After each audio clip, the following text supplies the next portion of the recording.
Your style, your flavor, make the city rock. They must say the season come out with a bang. Coach Minzy, best round here. Remember that.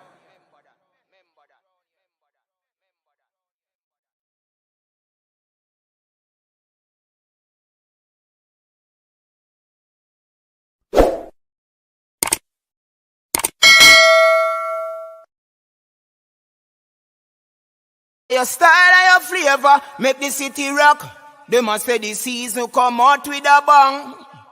Coach Minzy, best round here. Remember that.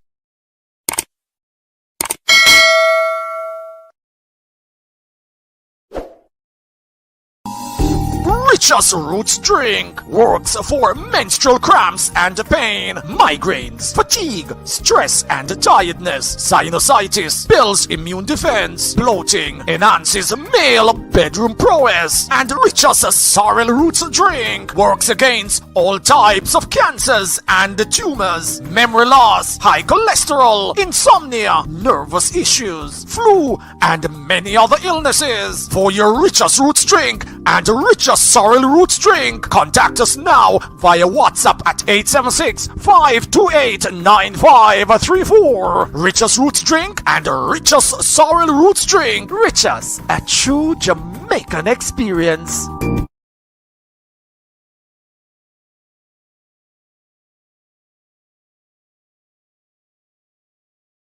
Check. It's showtime. What's up, everybody? Trusting that everybody is doing well and everybody is doing all right. Yeah, man, welcome to the coach's desk. I'm your host, Coach Minzy, and we are up for a lively discussion in this one this evening. Big up to the persons over there on Facebook, YouTube. Just like up the live, people. Like the stream.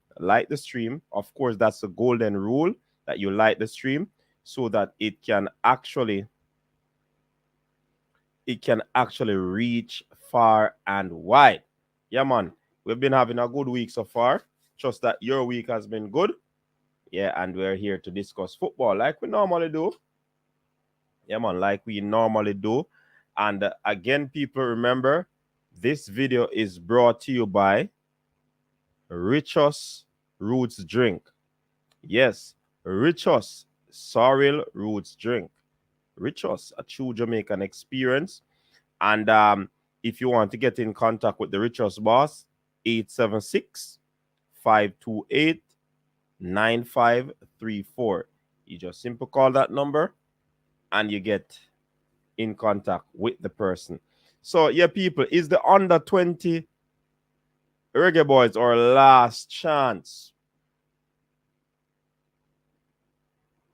Are they our last chance, people? Talk to me. Are they our last chance to get to another World Cup this time around? It's going to be tough. It's going to be difficult. But there's a lot of alabaloo surrounding this under 20 team. Holy for alabaloo. You know what I mean? Persons, you know, want players to be in the team.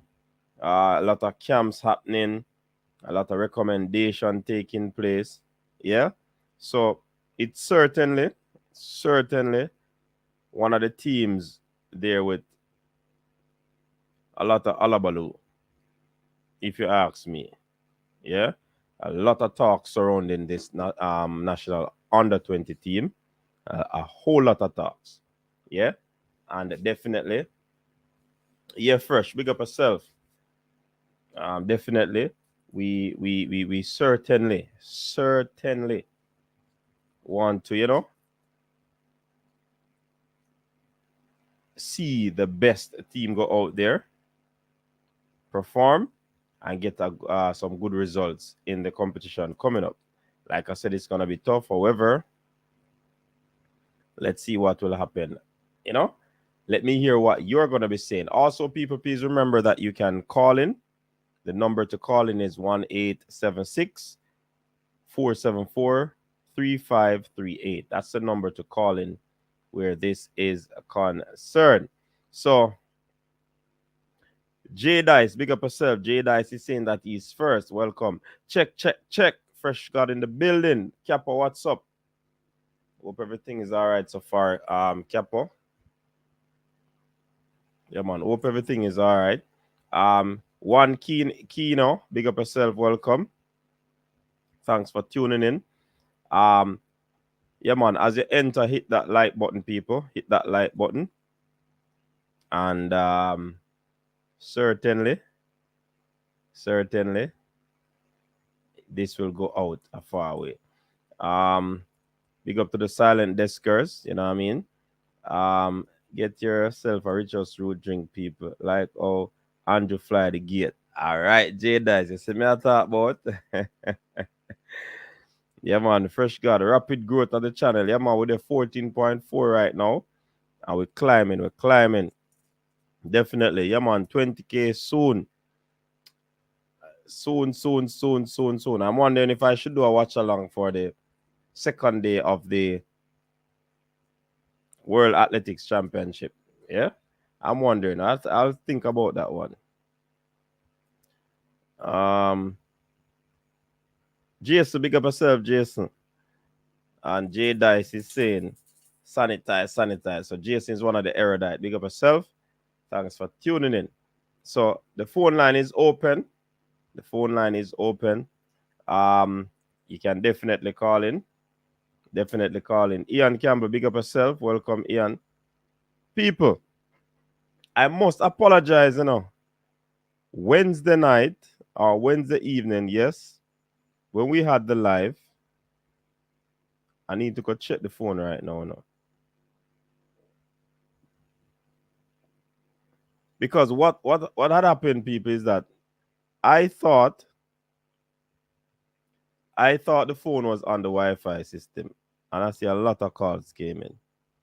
Balakar was calling. Balakar, the phone was on thing and I didn't know.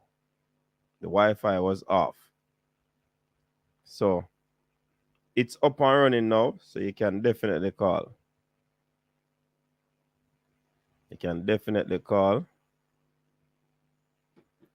And let your voice be heard. Yeah? All right.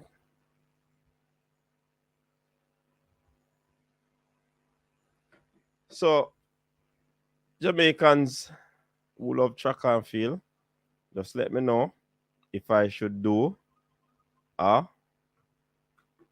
watch along. Ian Campbell, pick up yourself. Afternoon or evening. Coach, how are you? Good? Yeah, man. Evening. You know, I said something there about the U20 team, and I am retracting my comment, right? That they're not going anywhere. Mm-hmm. Yeah? Because based on what is happening, and the squad that Mr. Hall is trying to assemble, I am thinking that this team may pretty much qualify about the U20 World Cup and the and also the Olympics. Mm-hmm. Yeah. So it takes a real person to come out and say that that you take back your word publicly. Yeah, and I am saying because really and truly because at first I was of the opinion that they were using schoolboys to play this tournament, right? But that won't happen. That's not going to happen because that's not going to happen. No, it's not going to happen because I've heard Mr. Speed come out as well, and he has spoken, and I think he's probably more now open to the idea of utilizing our best talent. Yeah, right. Versus only using a system where a quota is involved. Right? Yes, of course, the players in the JPL that are starting for their club teams, those boys, of course, will be selected, right? Because I saw Chris Pearson play a game, and I was very impressed by the young man. Right? That's the game he played against. Very. That's it. The Premier League game, right? Against Mullins. Yeah. Where he scored a penalty and that cross assist, because from that cross, and the first cross he actually shoot over was as good as the first one that I scored. Yeah. So seeing him and there are a few others like Devontae Campbell, Zimenez is another one to watch, but really and truly I don't think we have more than probably 10 that you could actually look at that they would actually make up a strong team. You understand? We have guys in the US, we have guys in England, right? That I think will make the team as well, right? And unlike other times, we are approaching this earlier than normal. You understand? So you think it's the pressure from the fans caused that to change, right? Definitely. Because remember, nothing was happening, you know. Exactly, but two things I think occasion what is transpiring: the fans and the fact that we didn't qualify for the World Cup, right? That's a senior World Cup, men's World Cup. Yeah. Because we haven't qualified, we didn't qualify. We're sorry, and we have a chance now to qualify for the U20 World Cup and the Olympics. And if we qualify for both tournaments, our football is set, in my opinion. Because imagine Jamaica qualifying for both the U20 World Cup and the Olympics. Yeah, that would be the exposure that it will generate for local football. That's right. So because all energy has to be placed in this U20 team, you know. As Richard said, and I think tiddlywinks thing. We want this thing sorted out in such a way that the team can actually qualify people. We know Mr. Speed listen to the thing because and he's willing to have dialogue and all of these things. But I mean, go ahead. Yeah, I totally agree because he knows that his team needs to qualify not only for the U20 World Cup but also for the Olympics. He knows the team needs to qualify. He knows. You understand? Because I think Mr. Speed is he has good intention for the football. You understand? He's well intended, in my opinion. Right? You see, and others too are well intended. Paul Hall is well intended as well. So I am optimistic that the team will finish second, probably behind the US. Yeah. Right. Yeah, because are even first because they are training. Whenever you see a Jamaican squad start training early, when? Yeah, and you have some overseas players in the squad too, you know. Yeah, no, a few of them are there, but the caliber of talent that Jamaica is trying to get for this U20 World Cup, you know, I think you're aware of what's happening in the background. The caliber of talent that they're trying to get, is very good and comparable to the top teams in the region.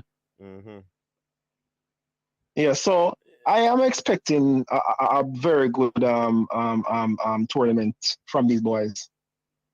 Yeah, so that's my 2 cents, coach. Yeah, man. Big up enjoy the rest of the night. Yeah, man. You too, man. I respect for calling. Cool. Yeah, man. All right, so let me go through some of the comments. That's Ian Campbell, people. Ian Campbell. All right, Malik Mills say World Cup, me say U20, and he's playing emoji. Brain drain, big up yourself, erudite in the building. People retract comments around here. History this. I thought everyone here knows everything every time. It's a you, Brethren. Grimaldo Diaz, a Panamanian brother in the building. Welcome, Grimaldo. Big up yourself, man. Thanks for tuning in. Rob Smith, big up yourself. Big up yourself. The phone line is still open. You can give us a call at 1876 474-3538. I almost forgot the number. All right. So, brain drain again, 14.4K. Bad man won't like this. You see, you brain drain, I'm going to turn off a subscriber count, you know. I'm going to turn off it on you in a brain drain. Big up yourself, brain. I don't know you're the erudite in the building. The AI over here. Joshua Simmons, big up yourself, our American spy in the building. U20 coming up. So Josh Simmons is back, people. He's here to spy and tell the people them what's happening. Big up yourself, Joshua. Good to see you, man. Yeah, fresh. I big up. There's a spy, the US spy. Formula, road to tell. Hey, you see you formula easy to, you know. Brain drain, I am me and my family intended. I don't understand that. That one the over my head. It's not the squad, if just the training camp. Yeah. Actually, big up yourself, actually. Brain drain, how you like the 60-meter final? Formula, how you like the 60-meter final? Upset upon upset. Some people have got to take Dika, whichever way you pronounce it. Spine on a losing team, that would be trivial task.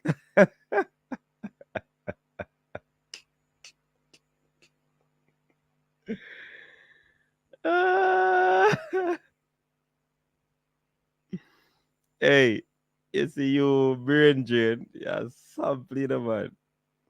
You're the comedian in the building. I hope your brain, those other synovial fluid.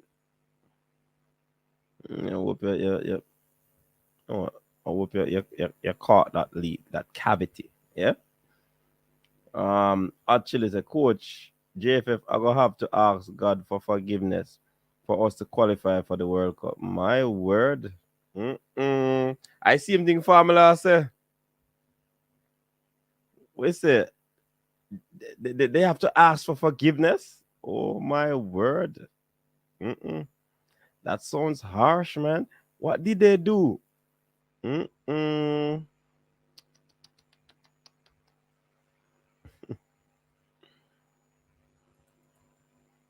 Wasn't a good day on track today, but can hold that until Tuesday. All right, yeah, man. We can. Yeah, Tuesday a good day for review the thing, man. Well said, the Rob Smith. Yeah. Joshua, the back to spine. Very impressed with Sharika performance. So impressed with Brianna Williams performance. Do what they make PB, brother? Personal best, You know what I mean? You said Brianna is next up. 6th place finish. Shakari is coming back stronger than ever.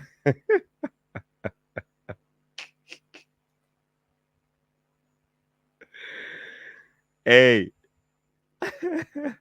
What a man love Shakiri, man. In Brain Drain.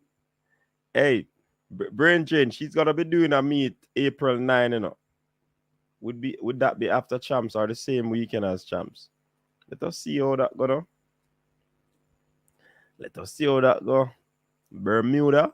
Phil Jones in the building. Welcome, Phil Jones. Big up yourself. Big CD is a Phil Jones shirt. That. Hey, you see me, Phil Jones, I don't wear, you see, any name I put on a jersey, it has to be my name.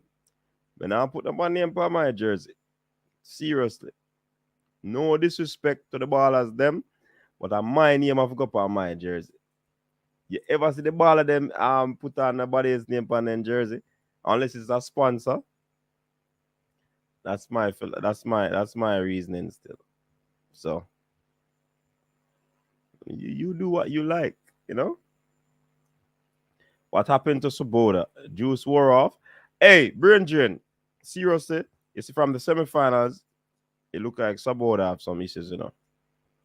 She didn't look nippy like how she normally used to look, man. But like Rob Smith said, that is for Tuesday discussion. We don't want to steal out the Tuesday discussion so early, you know. Because you know tomorrow, um basically tomorrow we want to, you know, watch the races and see what happened, you know. Brianna can run a personal best, so I guess she just not good enough. She carry nails come back longer than ever. Mm. We have to wait for Liston and Tina. Wise man. Brianna did okay, but Jacka's performance was just more encouraging. Her season looked very bright. She's gonna cause problems, Formula. Remember, I told you so. Coach, so man shouldn't be on man back. No, seriously, man. Me not put no man name on my back, man. And my name, and Minzy I go on the back. Minzy. The only a matter of fact, if I put my son name, I see my last name. So the only other name I'll put probably my daughter's name. Or my son's first name. Or my first name. Yeah, man. Basketball jersey would look weird without the name. But I agree. Soccer jersey are no name for me. Exactly, Bridget. And if I hey, earlier, you know, some years ago when Jersey used to run Jamaica, I had a T-Mac jersey. Him named the dep on the back. Trust me. But that was the last one I wore. The last one I wore. Because my name supposed to dep on the back, man. Or no name, none of that. I bought a Barcelona jersey when Thierry Henry was there from a friend. But him take a while to get the jersey. So you know what I do when I wanted to wear it? I just scrape off the honor of it and wear the jersey. Mm-hmm. All right. So Joe Dex, I was watching the Eastern Champs today and saw the disqualification of a few Class 4 athletes in the 100 meter. Is it necessary at this stage? You're basically training them, and because they are going by the IAAF rule, not IAAF, World Athletics rule, then certainly it can be harsh, but they just have to learn. They just have to learn. The first 60 is Brianna's strength, so the performance was not that surprising. Oh, I understand where you're coming from, Formula. But for Jacko to do so well on the weakest part of her race, world lookout. Yeah, man. T-Mac at Raptors, Rockets, or Magic. Orlando Magic, man. Orlando Magic. When he was at Orlando Magic. He just did the real T-Mac. Baller. T-Mac did a ball in them time, the brain drain. Hey, me used to involve in a basketball. Hey, no basketball game used to miss me now. So somehow, I go study on them thing then, you know, kind of, you can't get the time to do them thing there again. So it kind of lose its. Mm-hmm. All right, so actually saying at that time Manchester United was good. Yeah. Jason Ferran, Chris Webber was my last NBA jersey. All right. I think we did have a Miami Heat one. You know.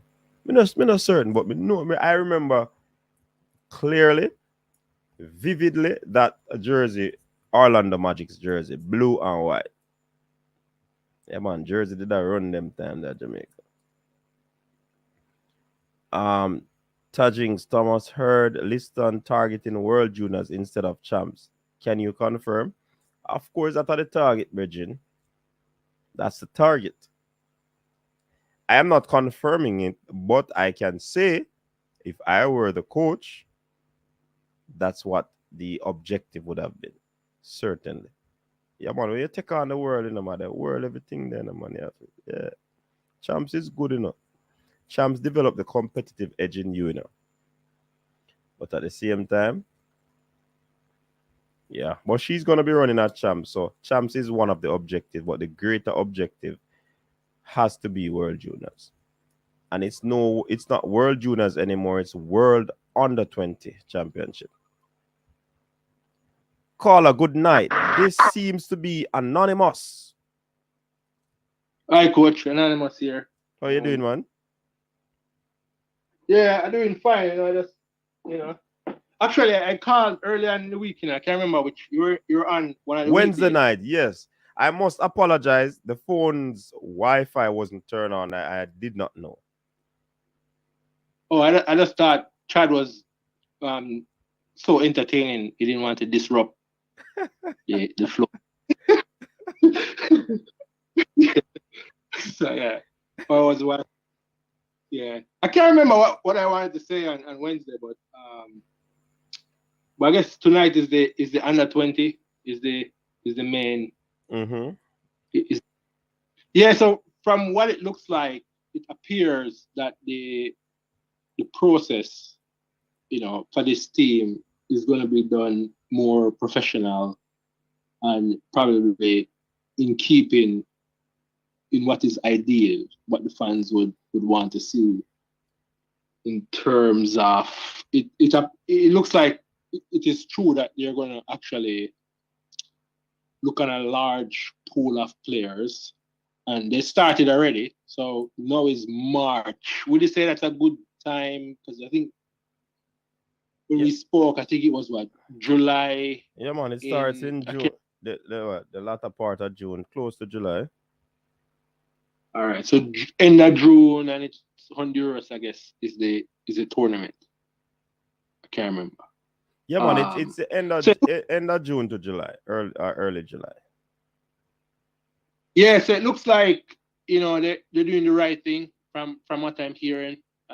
Nothing is confirmed, but I know that it was said that it was going to be done one way, and initially it looked like when the first names came out, some of the fans were in strong disagreement.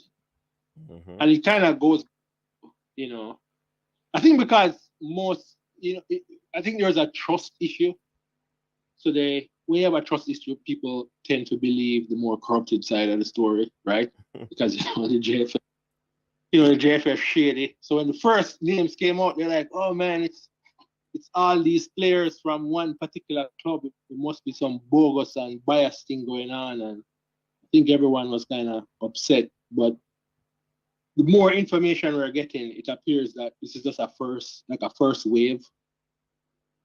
And then more players are going to come. I think, and then more players from different clubs are going to come in. Because I think at first they were I think so. For example, think so. And I think more still to come now, because I think Mr. Speed has opened the door for more persons who want to come and have trial and see how best they can, Right. From it looks like from his conversation, because I remember when the squad came out, it was Cavaliers heavy, and there was no Phoenix player, which was kind of surprised. But it looks like they're doing rotations where many players are going to come on trial throughout, and it appears that there's some opening for people from overseas, and although they have to pay probably travel fees, it looks like I think there is still accommodation and food. Or so meals and accommodation will be paid for. So that's good. So all they need to do is just to find themselves at the camp. So it's really a plane ticket, and all right. So that's good. And then it looks like because I think I think there was also a concern that if there was I think we were saying if there was like a top 18-year-old player playing for Arsenal, then why would you ask that player to do a trial? Because that would probably be a slap in the face, kind of like disrespect. But from the conversation earlier today, I think he's saying, no, if you're somebody playing at a top club and doing well, then there will be no need for call that player for a trial. I think you were mentioning you would call that player for camp, and then you would see, based on performance, how does the player, execute certain tasks and whether it's a good fit, and then you would select that player rather than asking a high quality player to come in and undergo a trial. Right. So it looks like the under 20 is moving in probably the right direction. How do you feel about the time? Is it still, because we have heard that, I'm not sure if this is true, that other teams pretty much, other countries that's in this tournament pretty much have their team in place. Yeah, they're just going through. That's what I heard, that those teams are also, they would have already been in camp as well. And they probably would have been together for a while now. So possibly we are the only team that is actually lagging behind.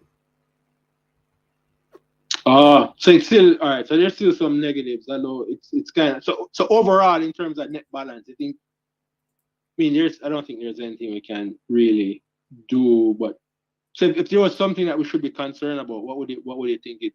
Because it looked like we're evaluating a large pool of players from both local and overseas, and it might be a good time, might be not, but it is what it is, and we just have to work with it.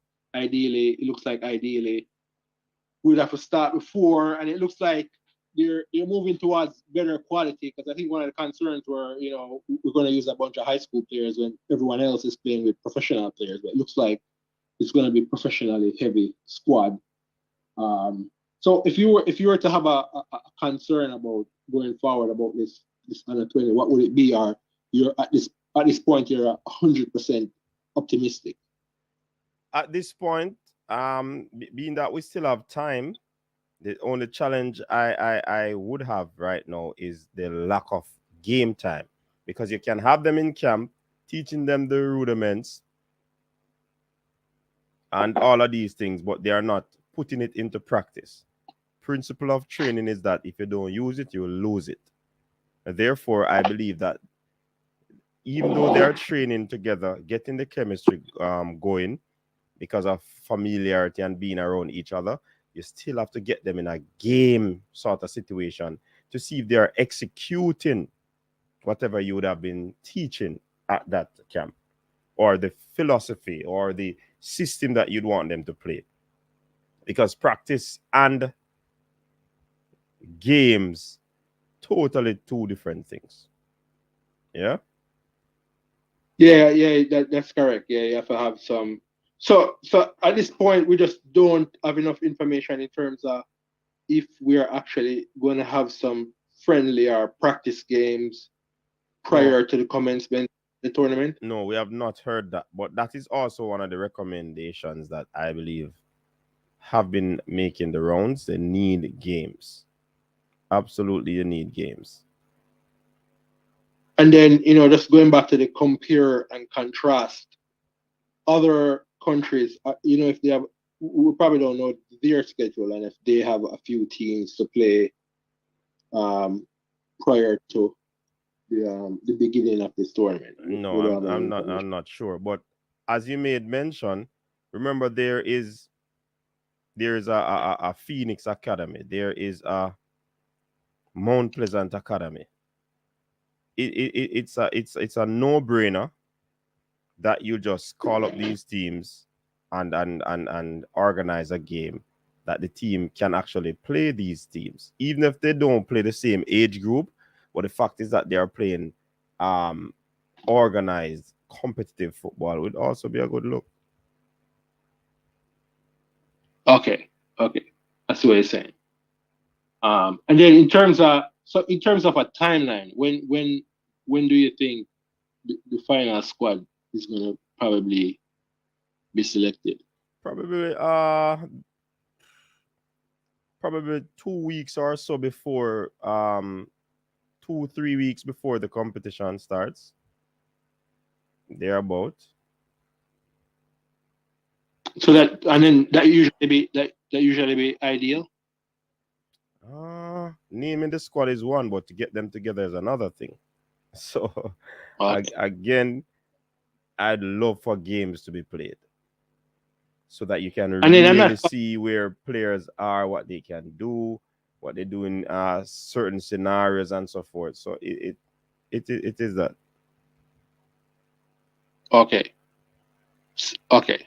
And then I'm not familiar with the, I know Paul is the national coach, so I'm not familiar with in terms of the organization. So he has influence on anything because I know he does the QPR under 23.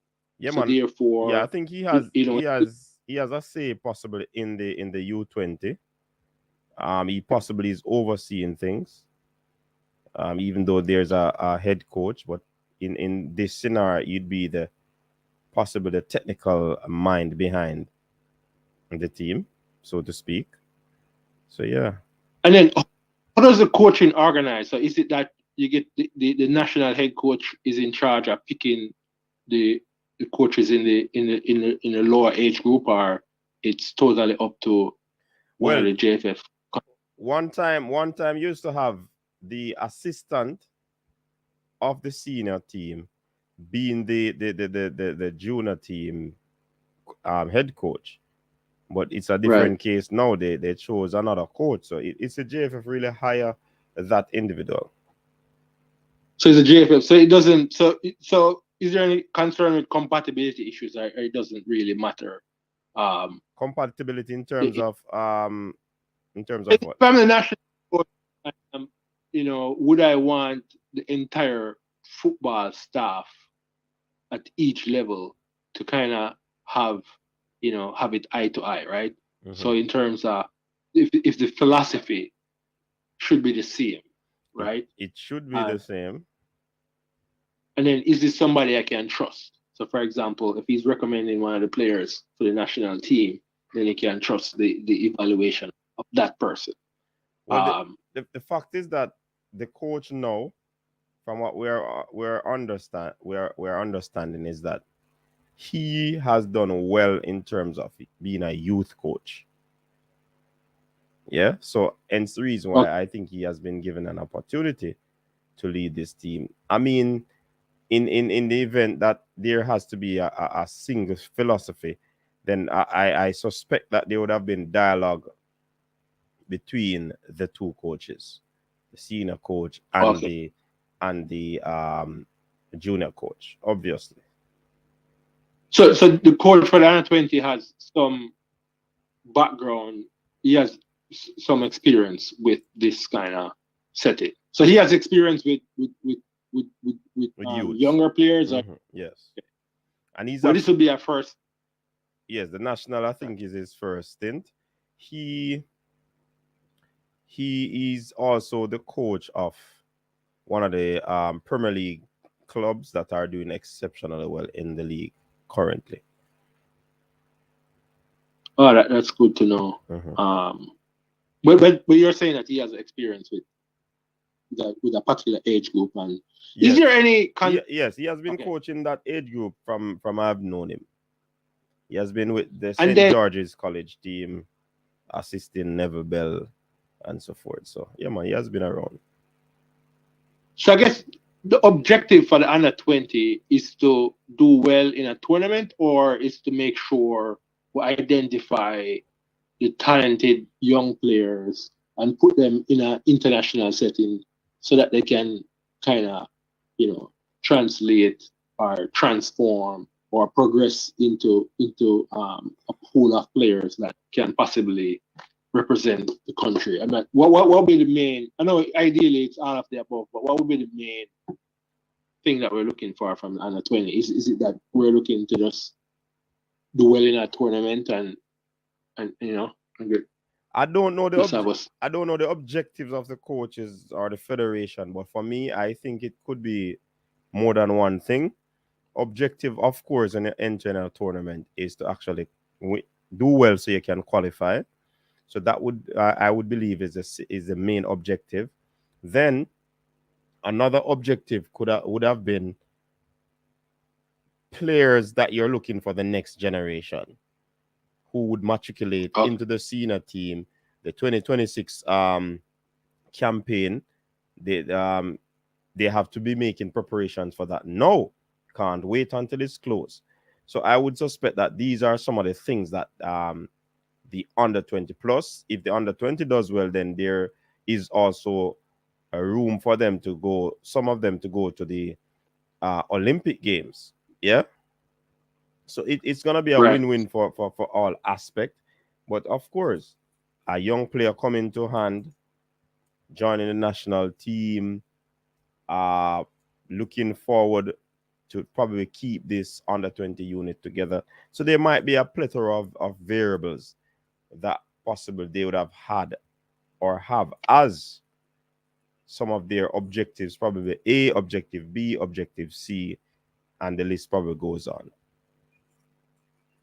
Because I know for some people they were saying that for the national team, it shouldn't be a development thing, right? Mm-hmm. The development should occur at the club. But now I'm thinking, but what if you're under 20? Does the under 20 is a part of the responsibility is to make sure does it include development as well? Should there be some emphasis? I think so, but remember these talents would have been somewhere, no? They would have been somewhere, and in terms of what I mean by some probably would have been playing for a club, would have been in an academy, would have been playing schoolboy football. So if these players are doing these things and there's no tournament for under 20 competition, then the development should be where they play their football. You know what I mean? Hard to say, but I think that's the reality of how our scenario is set up. And then I'm not sure how far back your memory goes, but then so the last under 20 World Cup qualifying, I was wondering if this approach was utilized where you get a large pool of players from multiple locations across the world, you get them in camp, you try to to select the top players. And I'm not sure what happened last time. I can't recall it being like that. So so you believe that some of the influence that some of the fans and media personnel like yourself, you think, or it's just new people coming in and realize that we're not really making proper progress, so we have to kind of implement. We kind of have to change and probably things in a way where I think the new media is doing a pretty decent job in terms of highlighting certain things, the conversations that we have here. Not to pat yourself on the back, but the new media. That's what you say. Say that again. I'm saying not to pat yourself on the back, but the new media is making a influence. Of course it is. Oh yeah, definitely. So all right, so things looking well. Hopefully we can get some practice games. Do you think that competing against local academies would be good enough competition? Doing? No, so we're saying you're saying that one of the main concerns going forward would be that if we can't get enough practice games before the competition, and we kind of list out some clubs that could be used. Forget, the guys. Your line cracking up. Well, let me answer. I think I understand what you're saying. Remember, the academies that I mentioned would have been the last resort. So this can be used if you can't get any practice games. If you can't arrange any practice games, you have another plan in terms of utilizing within. So ideally you would want the best, but somebody is better than nobody. It's kind of the thing. Yes. Am I? All right, coach. Yeah, man. All right, coach. All right. Yeah, man. Thanks for calling Talk to you. Anonymous. Big up yourself, man. All right, coach. All right, cool. All right, there you have it. Anonymous. As usual, decent call. Tajani said, but 11-1 is pretty quick in March. What happens after champs? Normally they give them a little break and then they what they put on but the load on these athletes and then try to shed it again to peak again. So these students would have to peak twice for this year. Those who are going to try and make it for the World Juniors. All right, Rob Smith, Alvas versus Lowe this weekend. I wonder if Alvas come down the wing, Lowe is going to give him one of those Damian heavy tackles. Formula. It's allegedly. Okay. So we have to add that to what the caller said earlier. GFF shady, but it is allegedly. Lowe would have done that for making us lose to Mexico. Hashtag revenge. Hot Chili saying that. I look up shady on Google and the JFF pop up. Hot Chili, behave yourself. Yeah, that's not true. First jersey I got was JJ Okocha, Blackburn Rovers. All right, Phil Jones, big up yourself. Don't forget the allegedly. Yeah. I wasn't going through the comments, so I didn't see that. I am sure. Oh, sorry. You are sure. Big up yourself.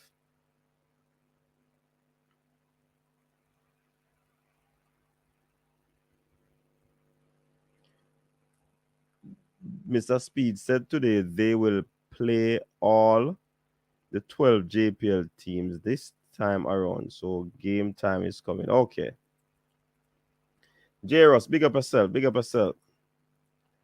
Taking a short break from my break. All right, J. Ross, big up yourself. I thought you gave up after Bobby was selected. All right. But coach, suppose a team lose to one of the academy in our own country, the other teams would be ready for dinner. Mm-hmm. Wendell Dunn is our most successful and experienced youth coach. That is true.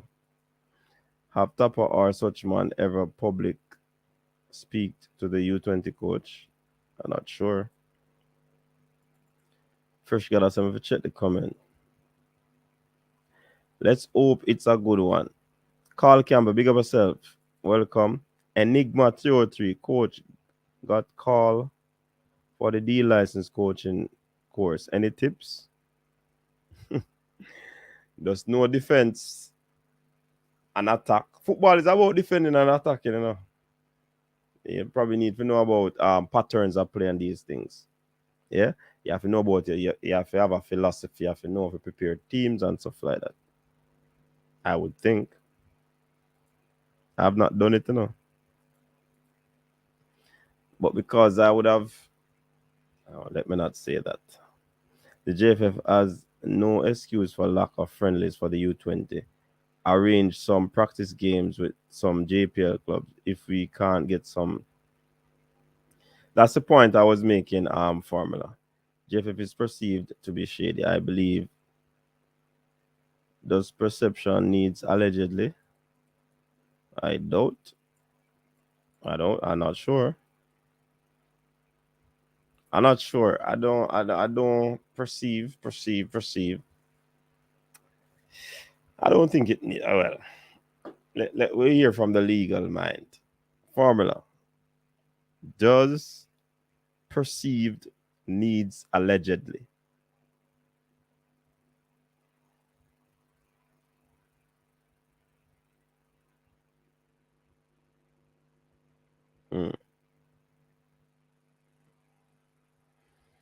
Yeah, man. The call, the line is still open, so you can definitely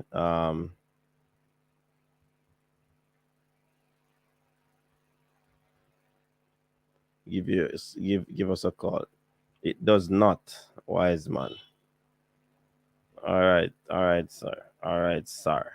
I hear you. Big up to all the persons who are watching, but they are not commenting. They are taking in the coach's desk. We appreciate you. Yep.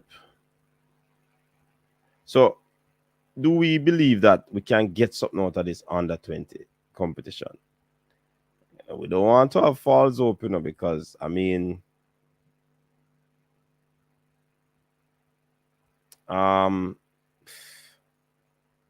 we have been saying that the Reggae Boyz team, you know, when they were assembling,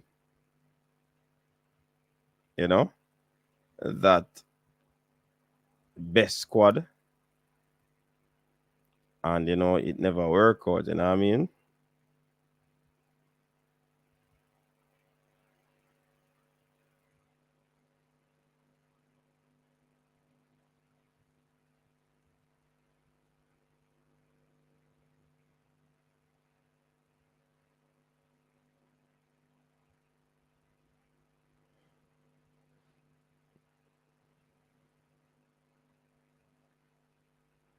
All right. See formula answering.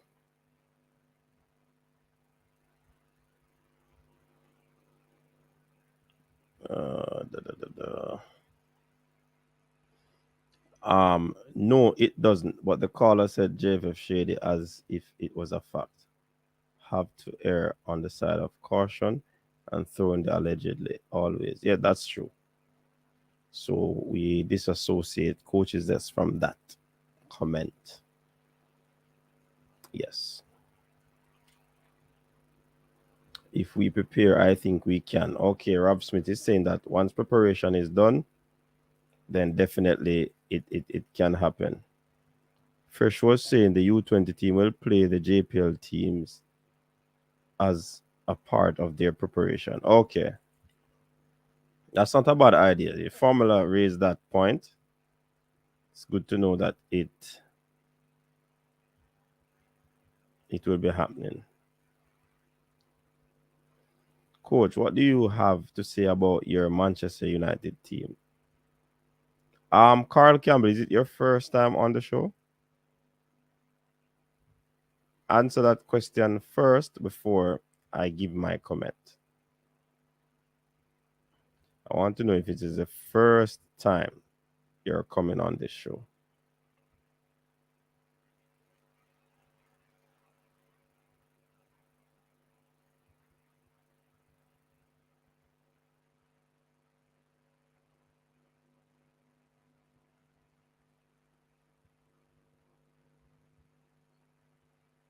Waiting on you, Carl.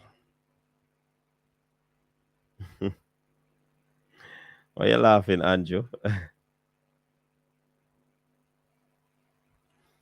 Formula Sport, you stop making videos. I heard people think the JFF is shady, so they are quick to behave wrong, doing something like that. Okay, so it's a perception.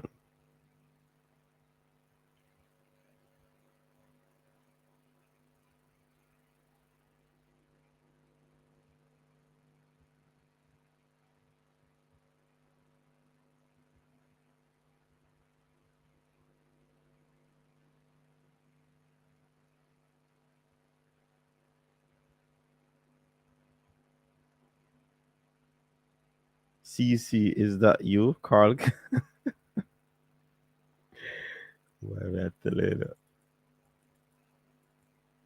No, been on the show for a minute. Okay, thanks for being here, and I hope that you have subscribed. Manchester United now going up, man. That is what has been hitting us this season. Nothing whatsoever. But we proudly wear the jersey. A matter of fact, I have not even bought a new jersey for this season. That's how I have disassociated my emotions from the team. So until things take a little turn, That's when I'll start getting back those United jerseys and all of that. But for now, I am on a sabbatical. Formula Rob Smith asking if you stop making video, boss.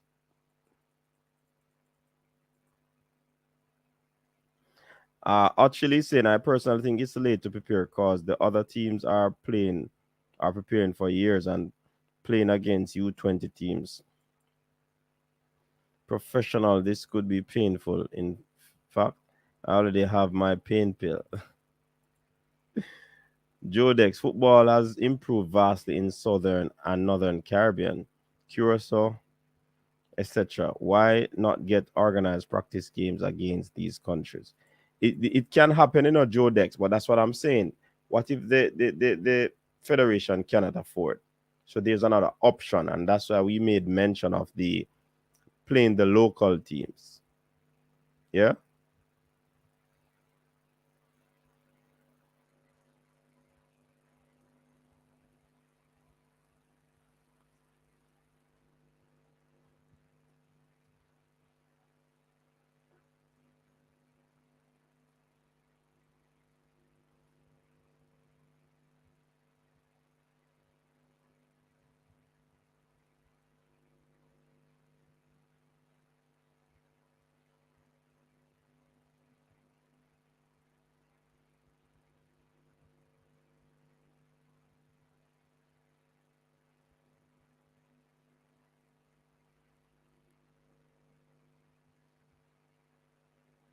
All right.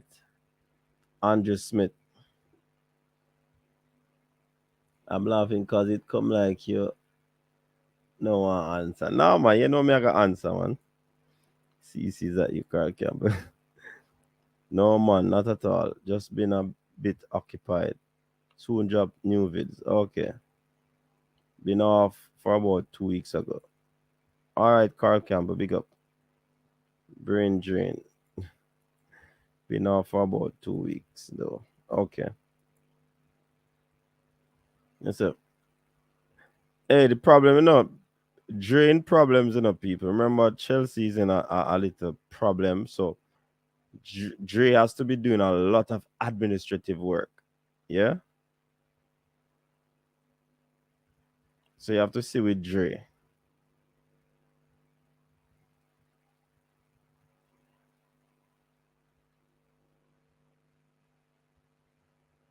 A lot of administrative work he has been doing.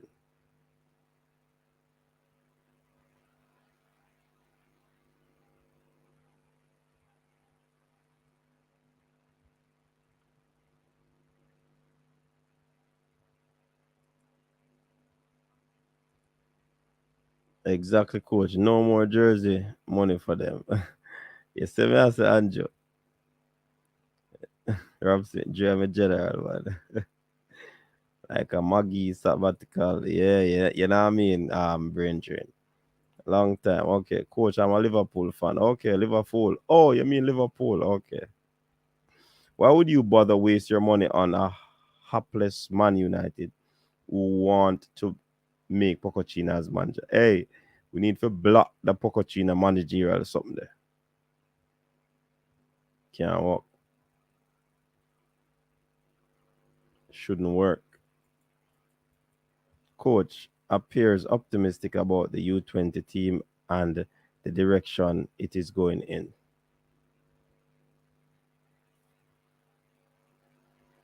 Um,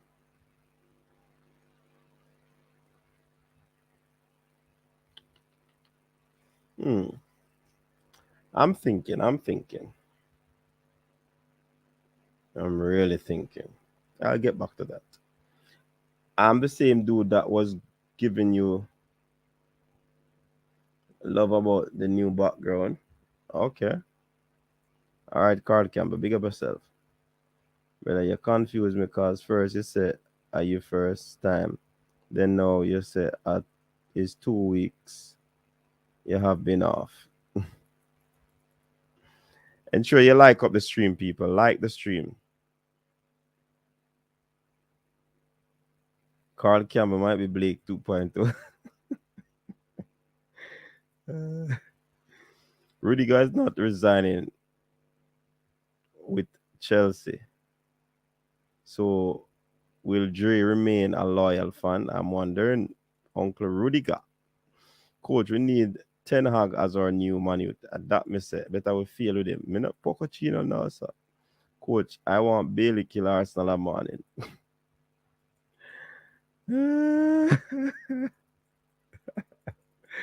Me say, if Brain Drain never say that.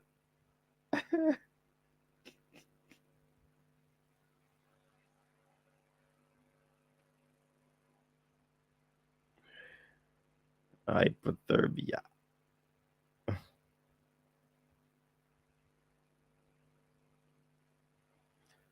Yeah, coach, Ten Hag all the way. Yeah, man. We hope. We hope he'll come by United. Yeah, man, we're tired of the position we're in. I thought Pochettino was supposed to be the savior. For who? Hey, you see, if them listen to me, formula, United would have had a good coach long time. I tell them say no David Moyes. I tell them say no Mourinho. You see where I go on? I say no more. I say no more. Tell them. We just need Arsenal to keep losing, so Man U can't get the fourth spot. Hold on.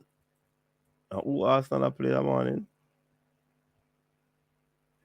Aston Villa, no, sir. Aston Villa. To be honest, Pochettino is confirmed. Exactly, actually. Me don't want him over there. At that time, would I disassociate myself from United?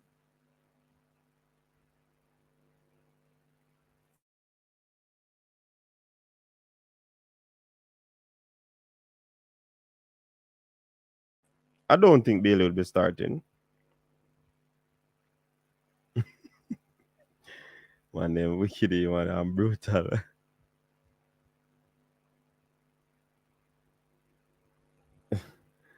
Poch is not the problem at PSG. The two divas, Neymar and Messi, are. The fans made their boos heard. Okay. All right. So in terms of the last three games now, let's shift the gear a little bit. The last three games in the World Cup qualifier failed World Cup qualifier window.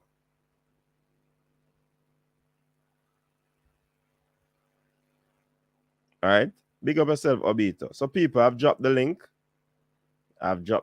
So you can jump on. But what would this game, what those three games really mean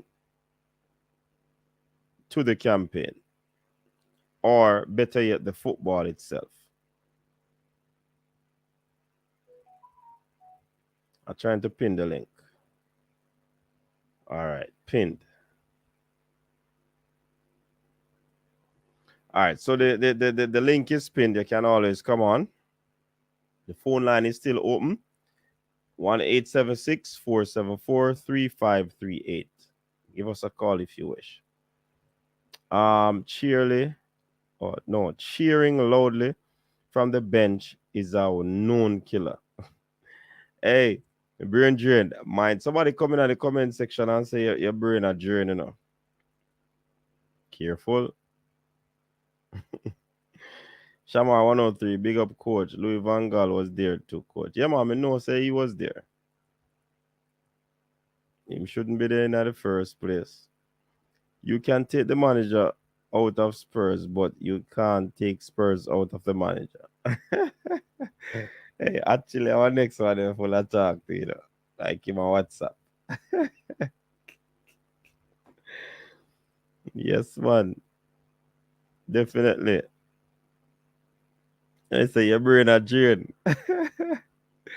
No, but seriously, these three final games that we have in the World Cup the failed World Cup qualifying campaign. What are the expectations?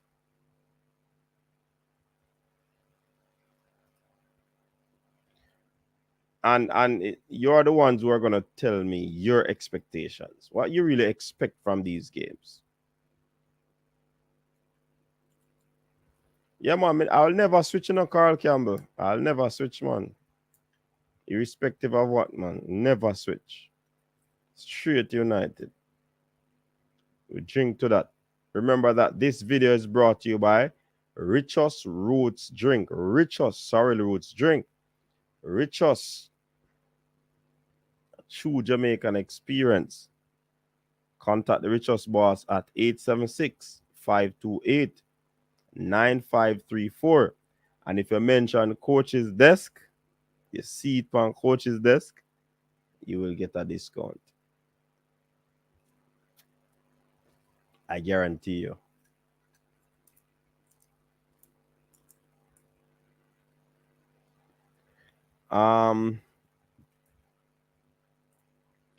So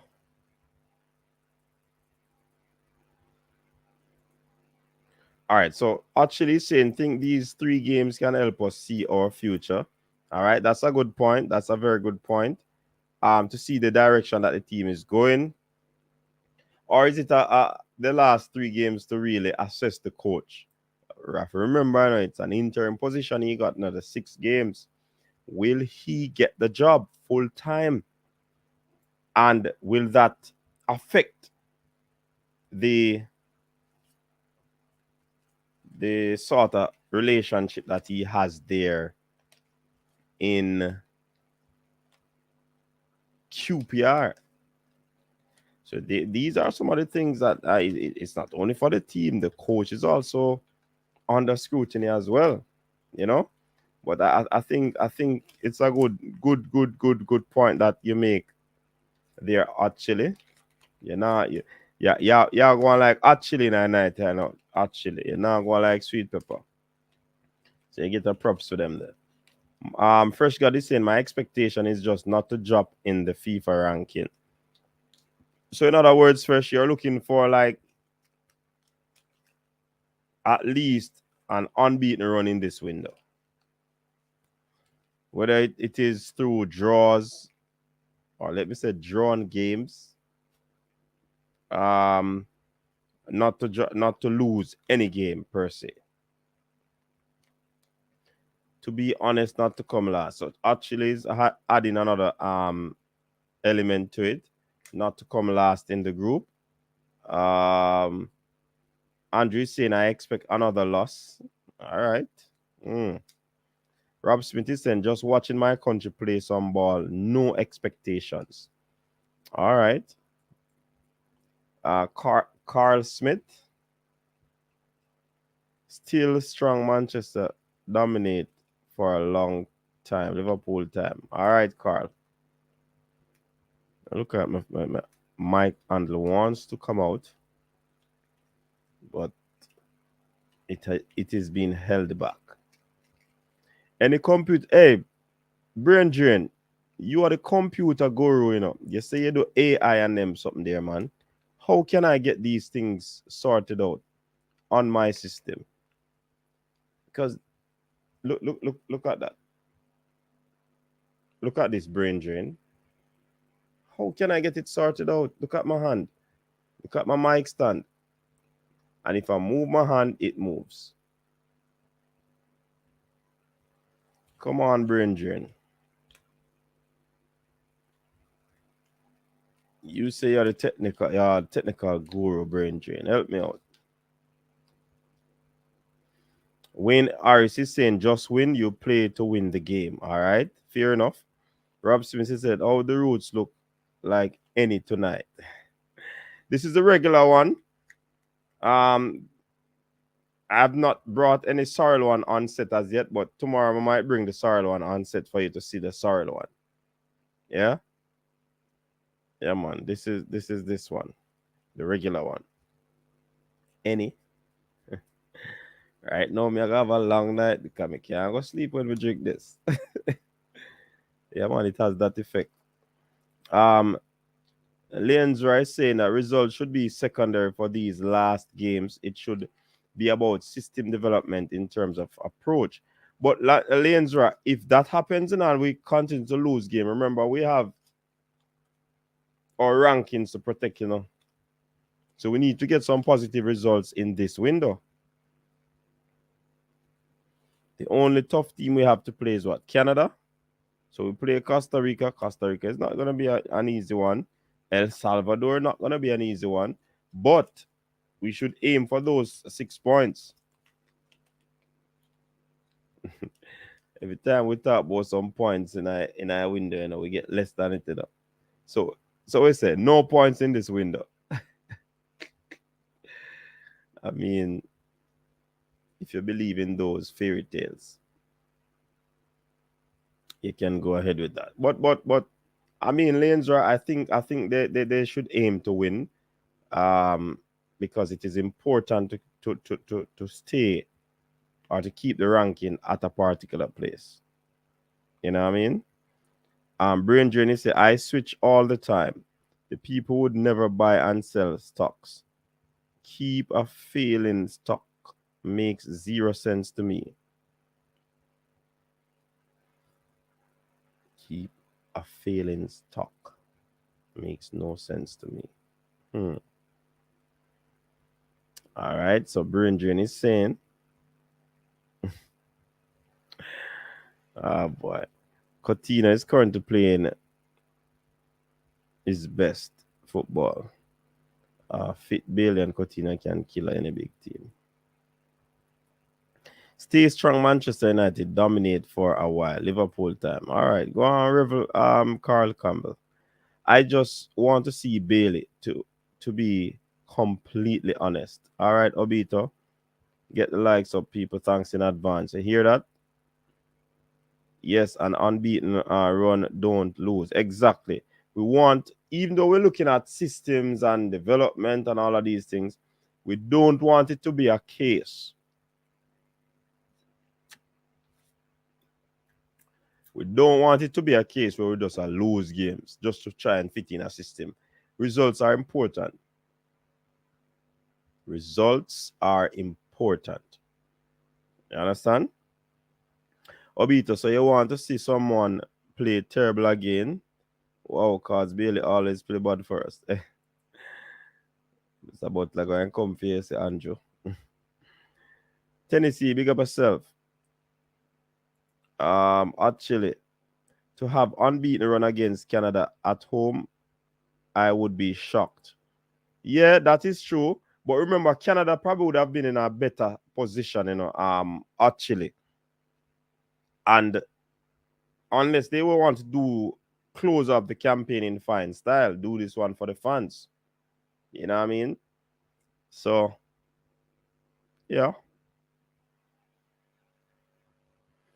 Team should be playing relaxed, so we should see some good ball. All right. You come to that conclusion, Rob Smith, that they'll be playing relaxed. I don't get that.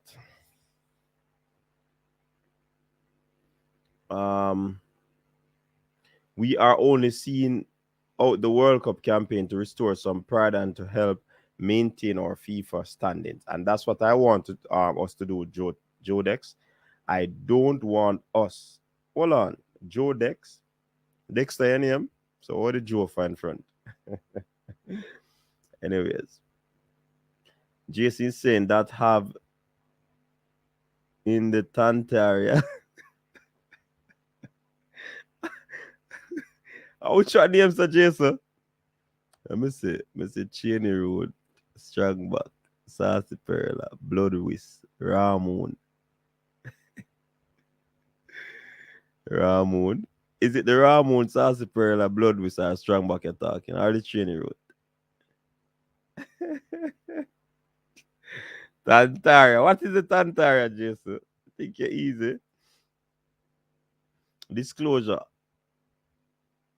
AI were made replace humans, not fix computers. But I believe that because you're in a computer, you know the ones and zeros, it would be very easy for you to manipulate a computer system or a program. Hence the reason I made mention of that. But I will accept your disclosure, sir. Oh, your disclosure, AI. Military, what go on? Everything. Big up yourself, military. Lanesra or Lanesra? Why Mr. Lanesra, you know? Or we can say Conroy.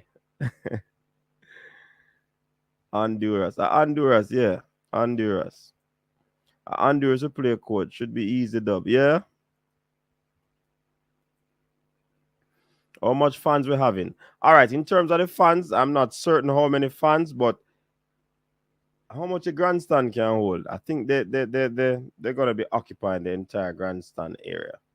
So it should be I think about 1 5 grand.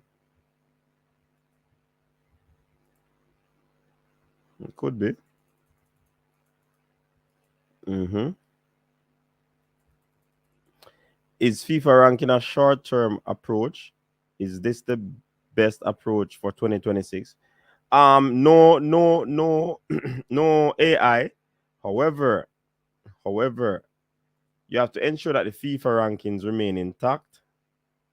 Also, remember they're going to be playing in the Nations League, and I think it's the what, A group. They want to ensure that they have a team that can go to that tournament and compete. So they are basically, if you notice, they are keeping a set of players together, even those that play their trade overseas, so that they can play together and that continuity will be there, so that when they play those teams, it's not like they're going to be starting from scratch. Many folks believe that we're going to have a straight local team, but it could not happen because of these same reasons. You don't want to go into a binding where the ranking is concerned. Yeah. So that's why you see some of those players. Then plus the Gold Cup, and if these players continue to play, then it is going to be some sort of preparation for the 2026 qualification brain drain. And it's in our backyard, and if we don't make it, a beating.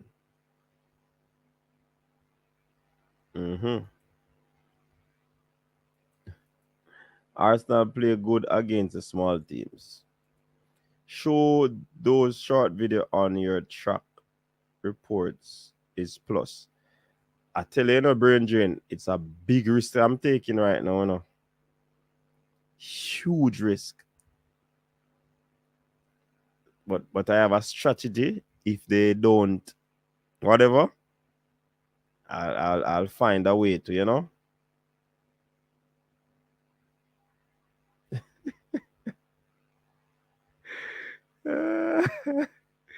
You see one Jason. I be a bongo na your part, Jason.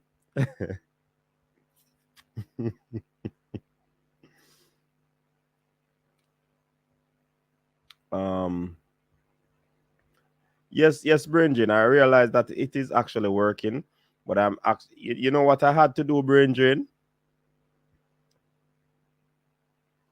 I got a notification from YouTube that I need to contact a particular owner of whatever. And I called the individual and we had dialogue. So going forward, I won't be having any challenges with those. But I am a bit in a risky sort of vibe. And say if you not take risk, don't. You have to take risk with the stocks, as I say, with the cryptocurrency and these things.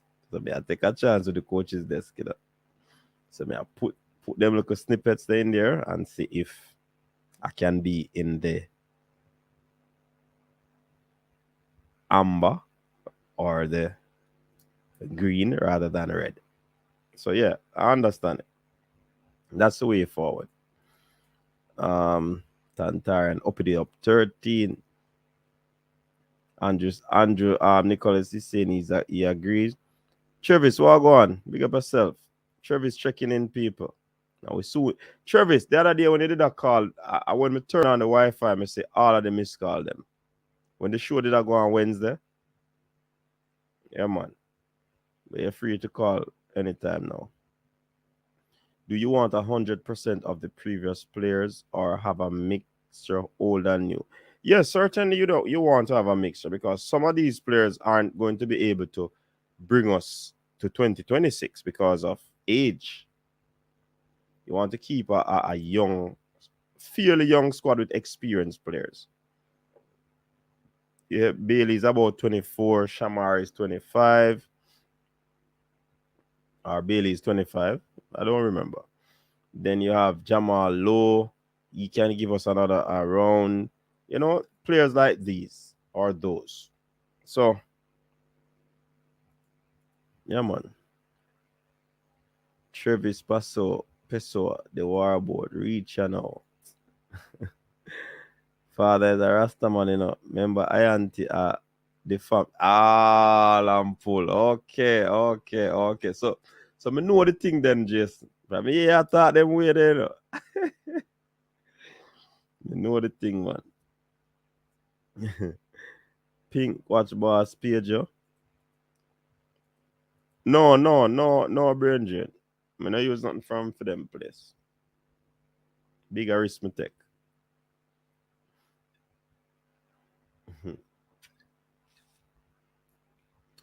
Them people in page brain drain. Them are just kick away your foot.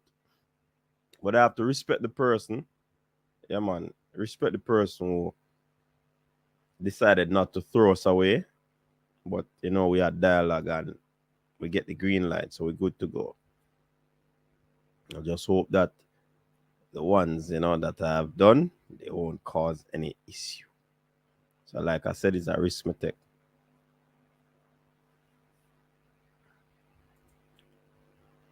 Bala car in the building.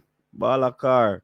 When you did a call one night, I know the phone, Wi-Fi, it turn off, and I never know. Mark Chambers, big up yourself. Jaden Chin, good player. Okay. Yes, high risk, high reward. Cranky believes in low risk. That said, when you get in trouble, you have to bear it by yourself. Yup. I saw you go for real brain drain. But sometimes I have to take risk, man. I have to take risk.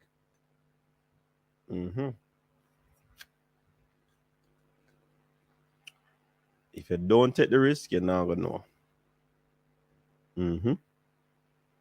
You're not gonna know. And sometimes the fact is doing a brain drain. It's when you take the risk, you also get lessons from these risks that you take based on the outcome. So if I didn't take risk before, I would know that I should not do this. And I have to operate this way. I have to operate that way. You know what I mean? So it was because of those very same risks I learned and I'm able to move forward. Yeah? But I get your point. And depend it solo. That's how you go, man, when you take risk, man. None of Butler under 20 player no get called up. Why you think that Balakar? Stop calling me name, bro. Call me no these people. If them not trouble me, just love me. Travis, the P Andrew no mind, man. Andrew want get some trouble in that night. Balakar, call in and make we hear what you ask about those players.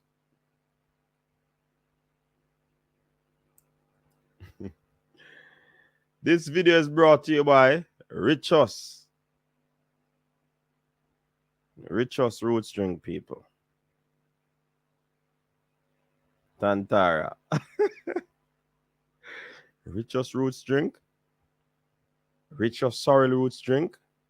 Richos, a true Jamaican experience. If you want to link up the Richos Roots boss, 876-528. That's via WhatsApp. 9534. Let your voice be heard that you want some Richest Roots. And if you tell Richest Roots boss that a coach's desk hear about the Richest Roots on, then certainly you get a discount. And remember, those persons who are able to fly into Jamaica now because the gate open, when you come, you call the number so that you can carry back your Richest Roots. Yeah?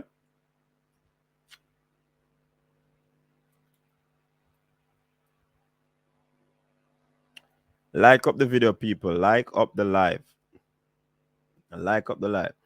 Coach's Desk are 2 platform on YouTube, me rate highly. Is Coach's Desk and I Am Sure Sports. Big up yourself, Travis. I don't know a thing going on. A long time you tell me that, Travis. And we appreciate that, man. Big up yourself. Big up yourself. So, Andrew, me want to know loud Travis, you know. Leave Travis alone. Let me tell you something, people. You see, personalities or differences in personality makes us unique and it make the world nice because Travis is a man who talk in mind. You know what I mean? Him not go hold back. That's how he is. While Brain Jane will try to say it in a diplomatic manner and uses his lengthy English words and terminologies. Travis just tell it as is. And him no mean no harm people. You know what I mean? I just so he thinks that, man.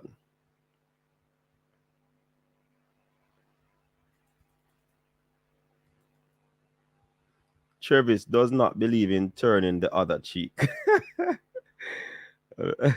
That me just explain, Brain. Everybody different personality. So how come coach not get no free match ticket? Free match ticket to go where? To go Canada? Well, what Tennessee, sir? I don't see what Tennessee, sir. Anyways, Brain will clarify that. I love clarify things. I love Trouble Travis because I know him going to react. I know that I do 100. That's why I tell him to load the man. He might not like me where it don't matter what nobody can do. They can't break me, man. Hey, me tough, you know. I go through some things in my life, man. You think what you say can break me? Yeah, man. But I just Travis that.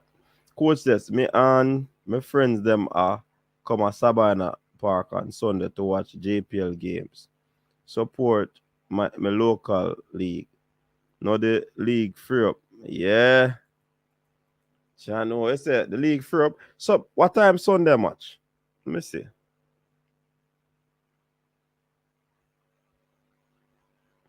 I'm gonna link to my party, man, see if we can go much. Mm-hmm. Yeah, man. We might do surprise and come a match for sure. I feel Joe Dex is saying the ranking is mainly based on enabling our youngsters to a free entry into England without manipulating the grey area on visa issues. Yes. Rudolph Austin is victim of their rubbish. Brain Drill. No cheek business around here. Hey, I want to go down, to turn every word. Why Jamaican write one dictionary?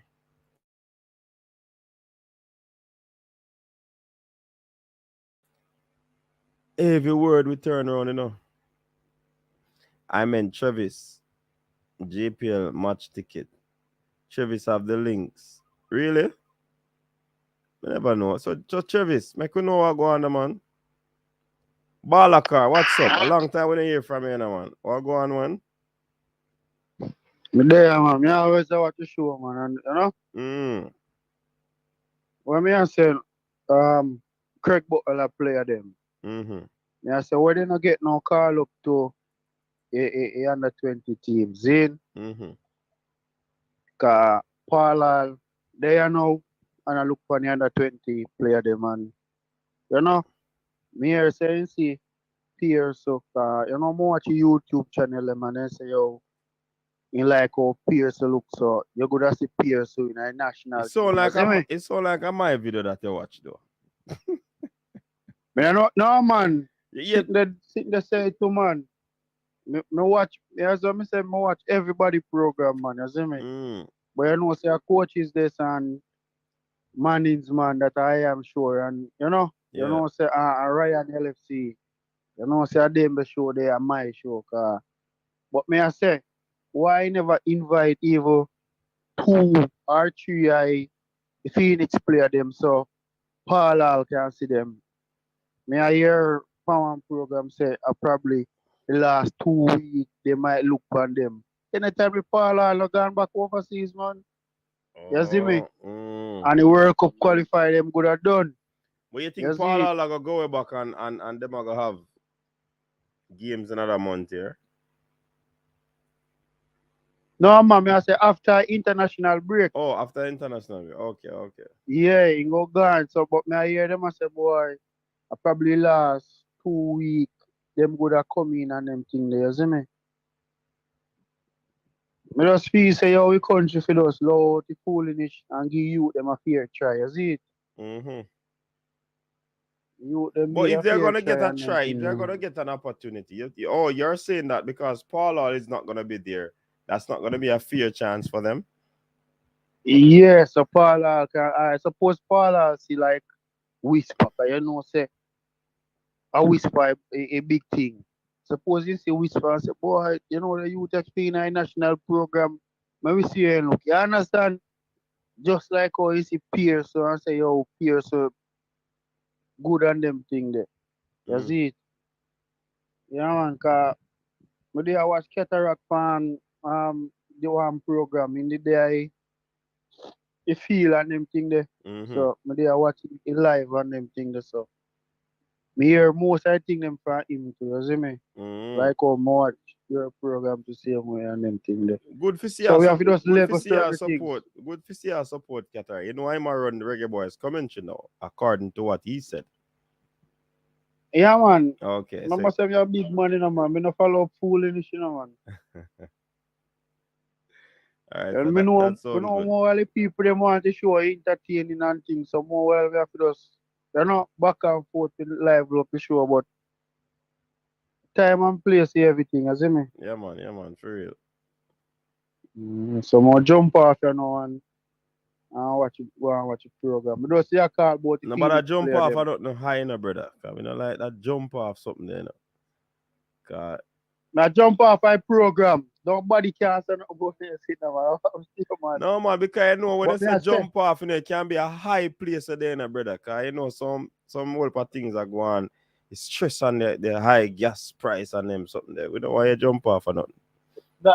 nah, coach, I do like that. Because I say you them forget a fair try. Yeah, man. You know when time you say yo, a baller can play, You see me, a whisper can play. So you know say a whisper me go to say yo, I baller for in under 20, but right now we no feel saying go in. We have to just watch and see. Me nah say no still. We are gonna just watch and see. And then we can make a conclusion from there. A real talk, man. And what makes so much Cavaliers play in a national team? I can. Remember, it's just a camp, you know. We don't know. It don't look good. They say it don't look good. Yeah, man. The striker from Dumbo Wallen for did them, man. Oh, McGregor? No, man. By grave. Okay. The youth there are best striker right now on the island in a local Premier League. And I'm more pleasant on my side. You understand me? I say, boy, you can play as a striker. They must say into all, and I'm 28. Yeah, man. So they say them a look for next cycle, for World Cup qualify. But at least they can give you a call in to go up on the camp. Suppose you go and impress. Yeah. And they need to do it thing right way, man. I don't know, say, a Jamaica we say, so let's go and You know? Yeah. Win, lose, or draw. Yeah, man. Big up yourself, man. Yeah, man, I'm like how team look, the national team, boy, you The know? senior Boza team. and Antonio. Yeah, man, Boza and Antonio should have did this still, but, you know? So what you think about Antonio was said to be injured and then you see him play UEFA Europa League. Full 90 and extra Mhm. time. Yeah. Probably David Moyes said we not gonna win, so we not let go him. You think that's a wise decision for even Antonio himself? No, so remember saying say he want to score some more goals for Jamaica, you know. You see me? Mm. So me did surprised when me see him in the match, you know. I So was me I say, surprised yo, too. I see him run full tilt. So me I say, why no call him up? Make him try to get some more goals on and belt. You see me? So what go on for the Bowser situation? When you can't fly out of Russia? No. I think flight a come out of Russia. What you mean? But I don't know what And go then I on. call up the baller. I don't know what go on. You know, 7 times Spartak Moscow they play. The only Premier League match me can watch. If they play same time a Manchester match, you know, any other match, you know, I watch, you know, Spartak Moscow, I watch, you know. Yeah. Yeah, man, As watch the whole like dog game, them, man. seen. Man, we know you're a Right, big so next supporter, man. next year, then time, a bigger and better thing. The club, they go have to let him go. It's time I hold on, man. In a 1 year? Yeah, man. Okay. I don't think him will go in a 1 year still. Probably a 1.5 year or so. Kai in Paris don't get no call up. I want to know what go on for the youth there. That's our next thing we can understand though. You see me? And see, the little youth there, as much as he need to play good, you know, get a little good run and in there play a little better for Jamaica and then I call him same way. That Walker. So Lamar. You can't, yeah, man, you can't just dash away all of youth them so one time. You see me? Mm-hmm. Can't dash away youth them and mash up the youth them if Tariq Maggie can't forward because he not getting much playing time. You have to keep one of them. You can't dash away 3, 4 of them one time. You see me? Mm-hmm. Because me not see no youngster get no card. No youngster no in I 16 right now.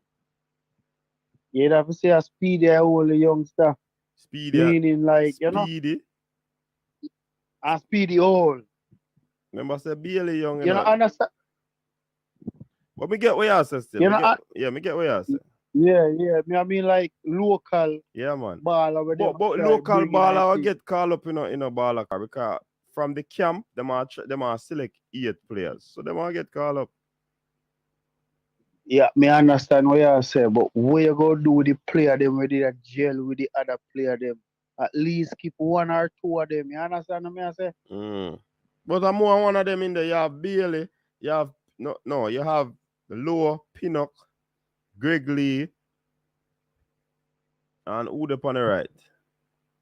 Javian Brown. So the defense can know each other already. You have Speedy in the middle, No, Kevin Stewart. Them players that know each other. when me get to where me I said to you now, Mm. coach. You see like you have Peter Lever, so you have Tariq Maggie, I have Lamar Walker. Then 3 you will come up to your national to youth program. Not dash way 3 of them one time.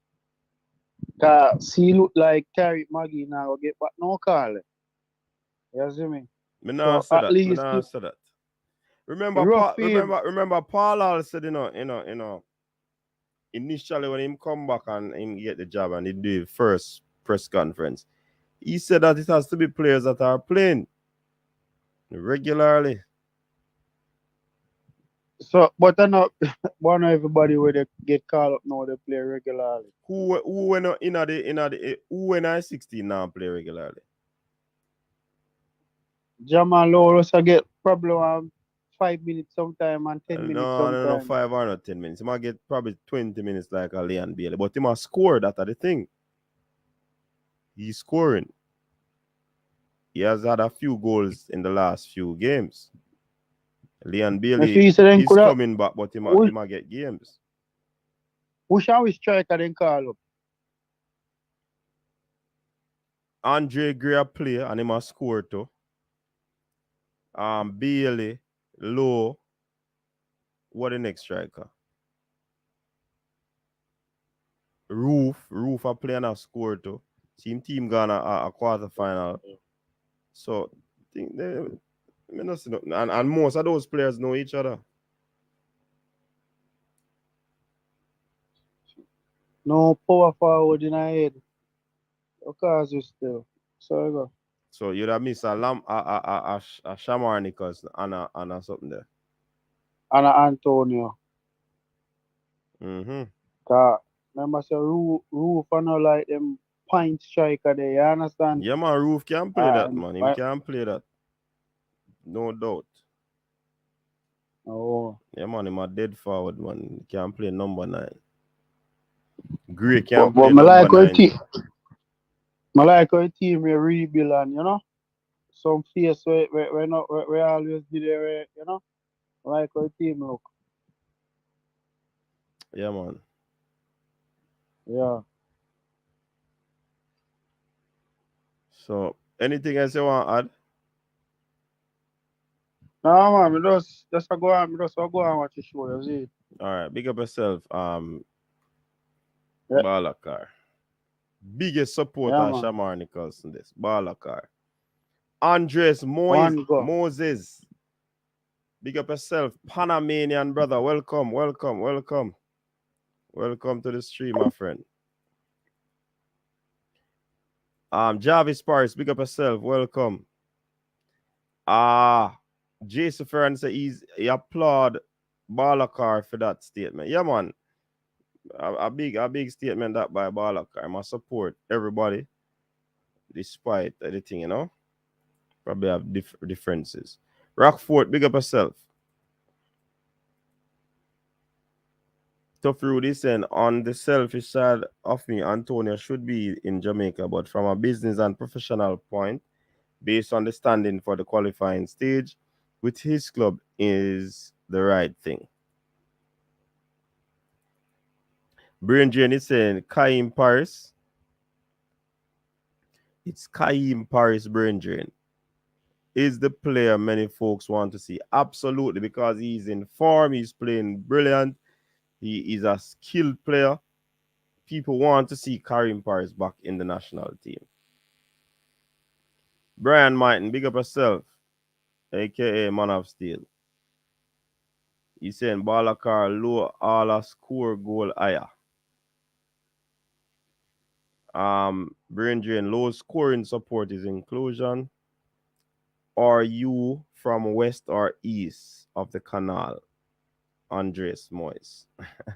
Blake in the building. Big up yourself, Blake, and welcome.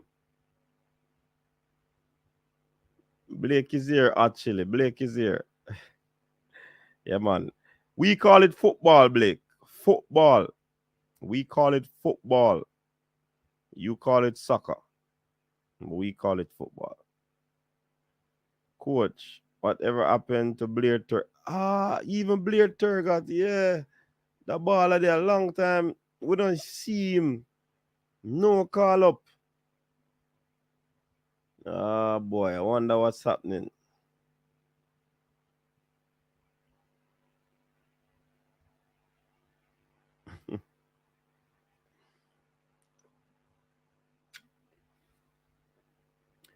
Brian, tell the man them about the roots. The man said the roots them bad. We get the sorry, you know. So you can link up. Yeah, man, we say football. We say football. We don't say soccer because you use your foot to kick the ball. Wonder what's the origin of that word? Soccer.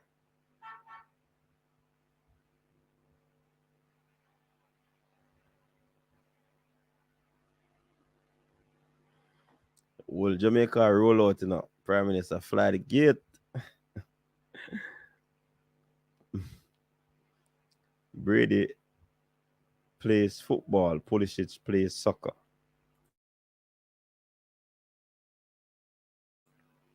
we know that brain drain, but how can you play football using your hand most of the time? It just always baffled me the name that they gave that game. I don't know, but Americans always want to be different, so stand out. So I guess that's one of the reasons.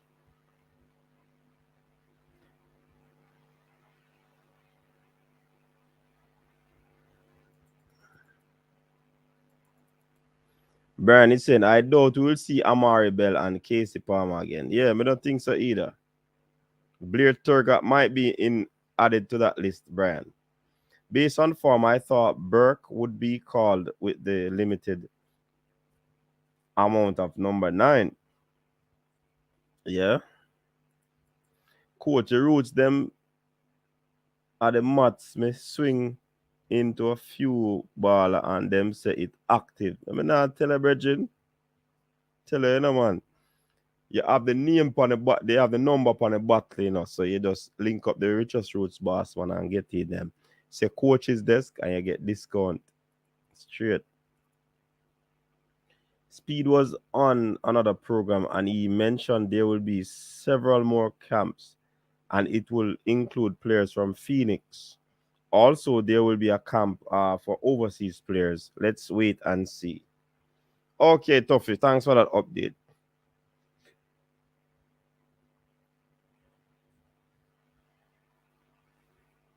Soccer was first used in England. Richard Stevens, the Tiddlywinks boss in the building. The reason boss. You leave out the spike heel boss.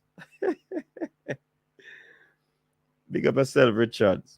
Sleep and wake. How is Wagon looking? Which Wagon? The Reggae Boyz Wagon? Look like it's a full up box still enough for the under 20. As Paul all chosen a team most are satisfied with. Yes. Most people satisfied with the team. I just a local contingent them want to see right now. Gaffer me have to go get a few sorry for the missus. Still we have a link. Yeah, man. Anytime ready, man. We have produce. We have goods. Yeah, man. But you can link up the number. If you can't get to me, link up the number on the bottle, the WhatsApp number. You're good to go. America is always right. Don't fight it. It makes one's life easier. One's live. That should be life easier. The great AI saying one's live. I love soccer, but America, we have the real football. Ah, boy. No, you get it all mixed up, guys. Soccer, you use your feet, and football, hands and foot. So why you call it football? So call it football, you call it an and foot game.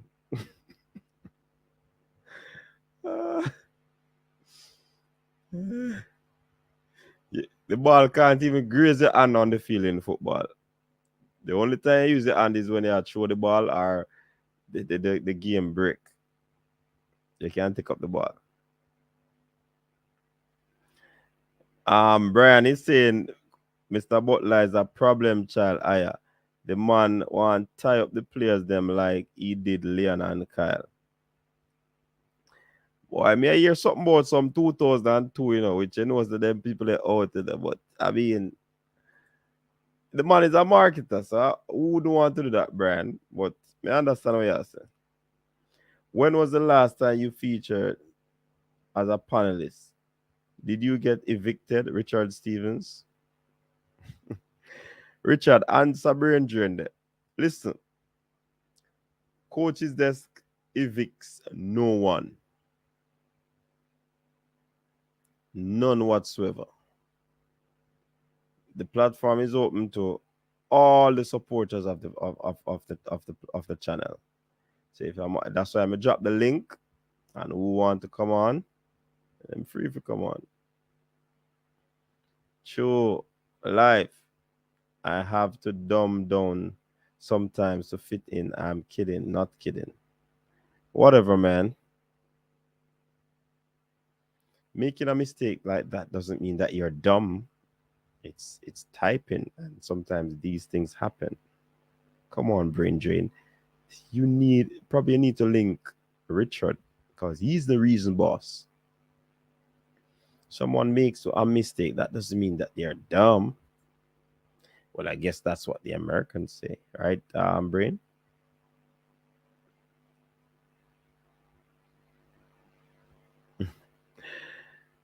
What that? Kevoy. Big up yourself, coach. Just joining and liking up the video. Yeah, man. Respect and manners. Rob Smith is saying can't have Leon unless you take Kyle. That a go on. So he's who? Whisper and shout loud. Loud talking. I don't know. Oh boy. Greetings from across the world. Big up yourself, Flex. Man with the brr name. Brr. I get it's soccer because the person who created his name, he is a Lord Jesus. Actually at them. Where's the Malik Mills? Reggae Boyz for life.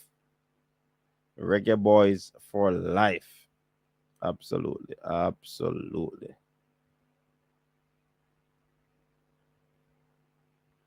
Yeah, man, absolutely.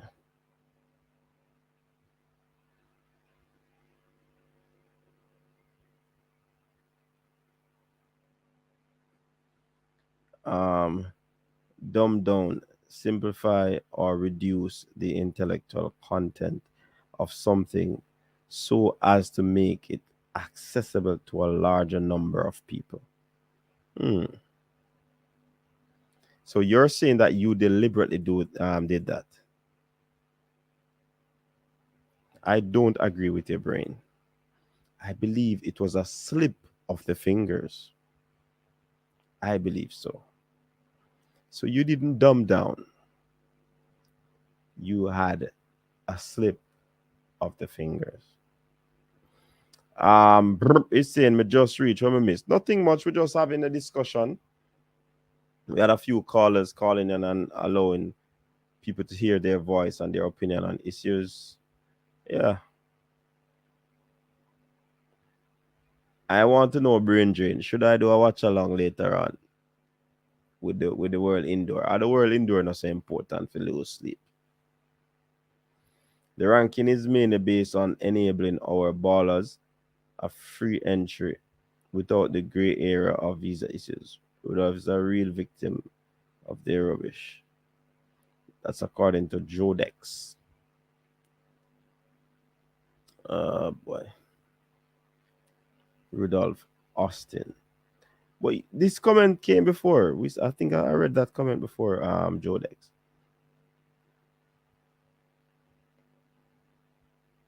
You have never been to the National Stadium, Malik? Or you're talking stadiums over in US?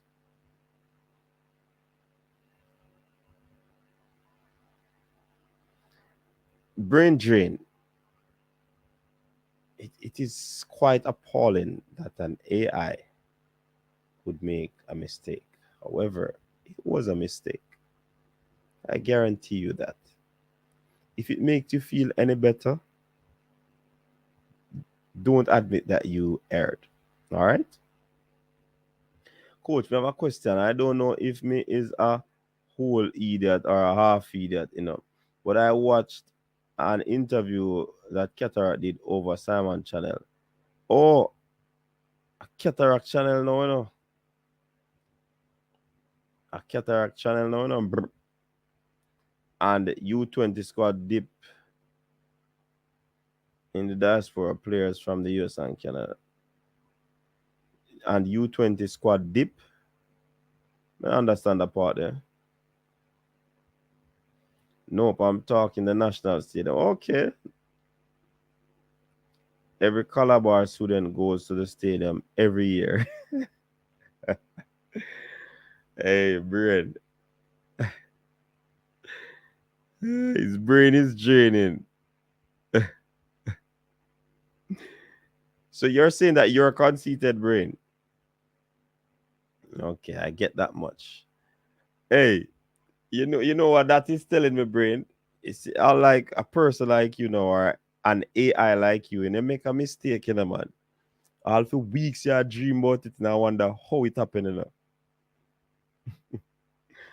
So my question is, if them are deep into the diaspora, why them not dipping in the European side of the diaspora? Okay, I get what you're saying. I don't know. But I think there might be some sort of dipping taking place. I think so. I think dipping is taking place. Richard is saying, what is the potential of the local Jamaica players? What is the potential? I think there are going to be 7 players selected. What is the potential? Potential energy, kinetic energy. That me just I think about when I said that now.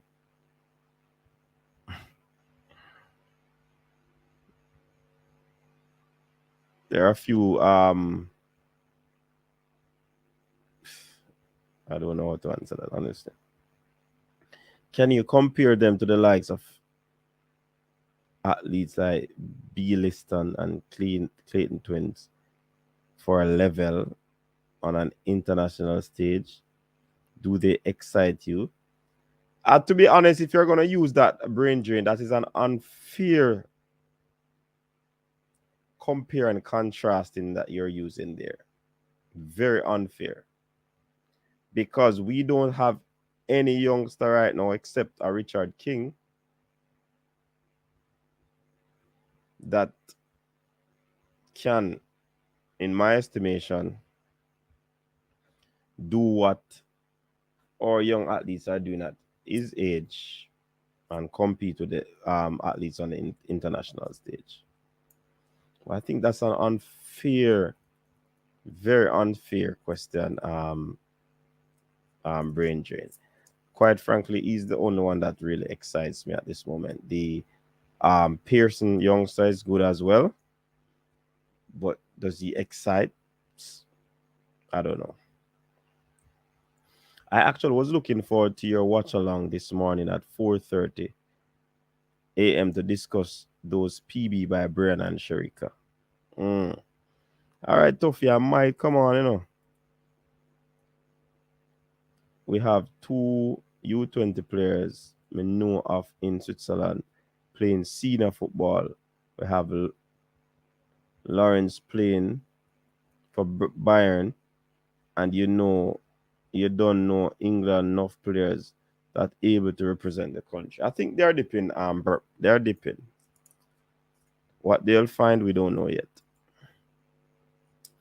I made mistakes all the time.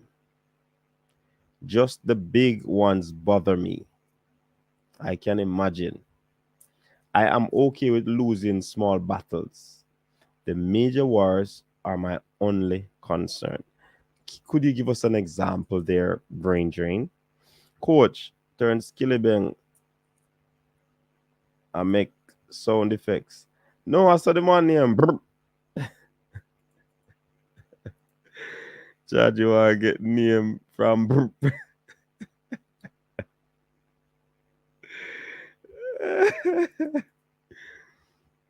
Chris Ainsworth is coming. That was Richard's comment, but I am willing to take the credit.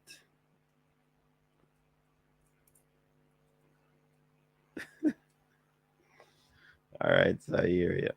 I hear you. All right. Travis is saying, Coach, that's my bonfire on speed. I heard he's the reason why Paris not getting any call to the national team because him can't make no money off the baller. If that is so, speed to go. Well, that is an accusation that sounds like it's an alleged thing. Yes, yeah, bonfire. But yet still I say if it goes so, you have to be careful in the Travis. I don't know. I don't know about it. I don't know. CD, brain drain. Are you confusing the reason, boss, with the brain drain? Mind you don't have brain drain on your mind. I'm hearing a lot about Pearson and how he impressed the coach at the camp, but I want to hear about the goalkeepers to know young prospects. Yeah, we're not. I think that is an area that they need to find someone. What is that symbol? Let me look on the phone and see. That look like a one cap.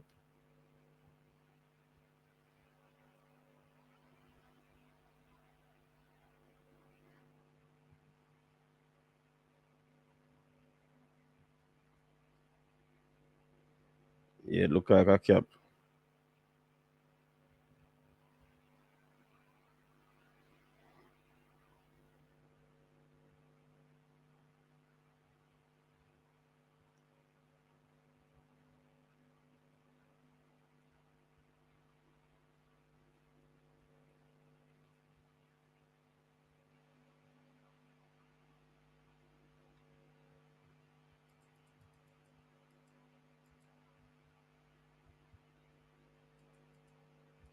Trevit, it looks so, brother.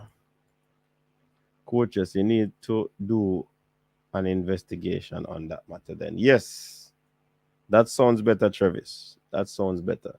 I will be digging into that one. Coach, you know how incompetent them be already. If we have two playing in a decent enough senior league and one playing second division in Germany, plus the man them in the academy, them feel like them are gonna lapse. That too. But we understand that some of these players don't have passport. Passport. I think passport might be an issue, which it should not be an issue.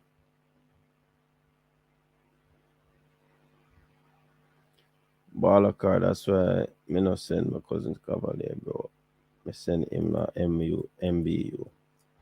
When they select the final squad for the U20, we should have a discussion because Speed claim there is no need to invite UK-based players to camp because they are already familiar with their abilities. Okay. I seems as if I Fresh God gave gone on vacation again. I'm on Fresh God the day about earlier on. Travis, it looks so because him know that is an alleged thing about a car. Remember, say defamation suit at throat in a brother. Richard, let Tiddly test the waters. What are your expectations of Man United? I have no expectations of United, my friend Tiddly. None whatsoever. None whatsoever. If they win, they win. If they lose, they lose. If they become artists, they become artists. No, but seriously, man, an expectation. That is very serious. None. Speed represented himself well today, in my honorable opinion. Brain drain, me tired, we tell you, know. Oh, you change it to honorable and humble opinion. Because when you say that, you're insinuating that your opinion is truth and nothing but the truth. Formula love said that, you know, in my humble opinion. When you say that, that means that you're right, you know. Who you are, your formula. What's up, man? Yo, it's been a while, man. Yeah, man. Tell us what you see happening and what you like and what you don't like about the world. First of all, the U20 and may I hear a feedback from you? Nah, I don't know. You Check, still check. here? Mm-hmm. Hold on.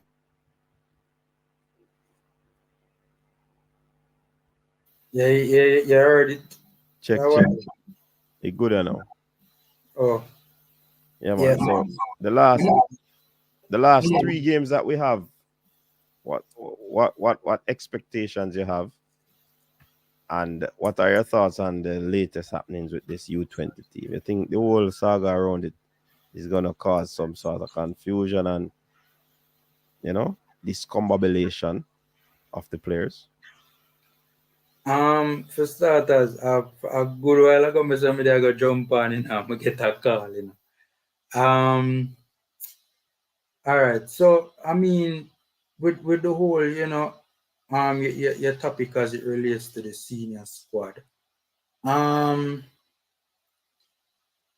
mean, I really want to see, take another look at the gaffer in this particular window, and see what the gaffer is all about. In terms of learn more about him, and his acumen, his coaching acumen.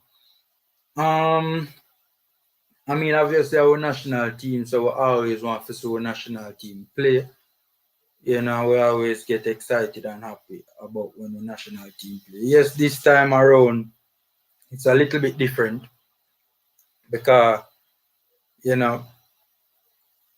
the context in which the games are being played, but, and also, for me personally, I just don't want to see the team finish at the foot of the table, man. Honestly, I just don't want to see the team finish at the foot of the table, man. Like, I mean, it done already, you know, poor, it done already, you know, like it done already gone bad, but at least now I could finish at the foot of the table, man. I think those are the main things for me personally. As it relates to the U20s, I'm watching it. I'm watching it. When the final squad is announced, I think that's the time when we really, you know, be able to judge, the whole process, so to speak, and judge it reasonably. Um, I expect to see a change in terms of how, U20 teams are put together. I think they're under a lot of pressure, and I think they're feeling the pressure more because of social media than they would have in the past, or because of YouTube and the vlogging community. I think the voices are louder now, and they're under no illusions as to what the fans want, you know. Um, I'm a little bit I don't know if probably the likes of a Whisper would not be in the local contingent now. In the training, because if I'm not mistaken, he's overseas. If you understand what I'm saying. So I don't know if that's the reason why. I don't know, but I think it would be a real shame if, when it's all said and done, Whisper isn't given a chance. And one and two others of the Phoenix players as well. I think at the very, even if you're not gonna call them up for the final squad, at least Sabala Curse Whisper is in Jamaica. So I don't know. Last time I heard, me not hear you, coach. Yeah, I heard he's here. Oh, well, Incidentally, his dad calling the program last night. When was it? Wednesday night, when we were on Wednesday night, and I didn't even know that it was his dad. okay, yeah, man. Yeah, man. His dad as a little channel for himself too. Yeah, yeah, yeah. Mm, yeah, man. So I mean, if he's here in Jamaica, then that would be a shame, man.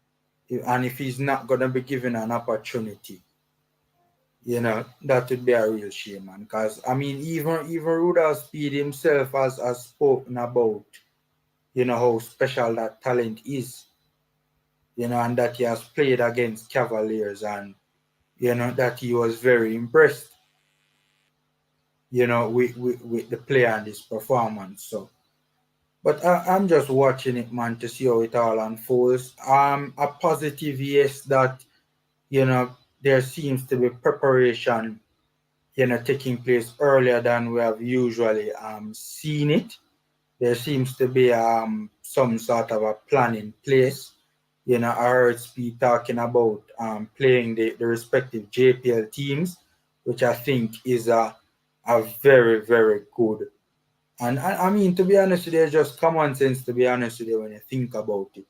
You know, it No would be brainer. just no brainer. If the team can get international friendlies, at least some JPL games should provide the players with some decent competition to really and truly be able to, you know, piece together that on-field chemistry and also challenge the team to be for them to be able to play better as a unit. So it's just a no-brainer, really. But I don't know. I mean, these things, the JFF aren't known. The JFF aren't really known for prudence.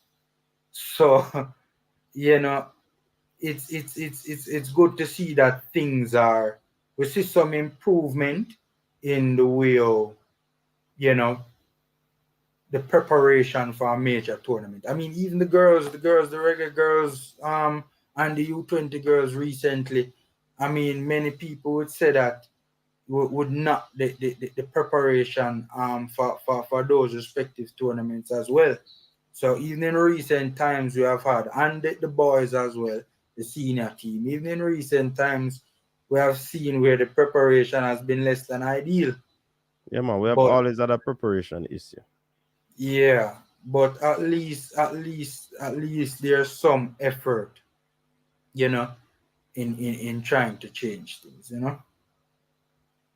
That's true. I agree So with you on that. They're trying, and I think, like I said, the voice on these platforms have somewhat gotten louder. And the interesting thing about it is that the powers that be are listening, and they are trying as best as possible to implement some of these great ideas that have been spoken of on these platforms. So that's another plus for me. They are looking to see what is happening. They have their scouts scouting, and they are listening. Words are going back, and not only going back because they're actually, like I said, implementing some of the stuff that would have discussed on the platforms like these. yeah. I know. JFF is always the most. When you talk about the JFF, is always the most contentious debate. That particular issue will always arise. So no, no, no. But it will be interesting to see who makes the final cut for the senior team. And how that unfolds as well. It will be interesting to see as well to you know who would get the run out, because it's a couple of overseas born players are in the squad. So when you look at overseas born player contingent, for the most part, that should take up, you know, start most of the starting positions, and also the substitutions as well. So I'm wondering, if it's a case where the local contingent, they're not really going to, get that opportunity, so to speak, or it just looks good on their resume to say that they have been called up. So let's see.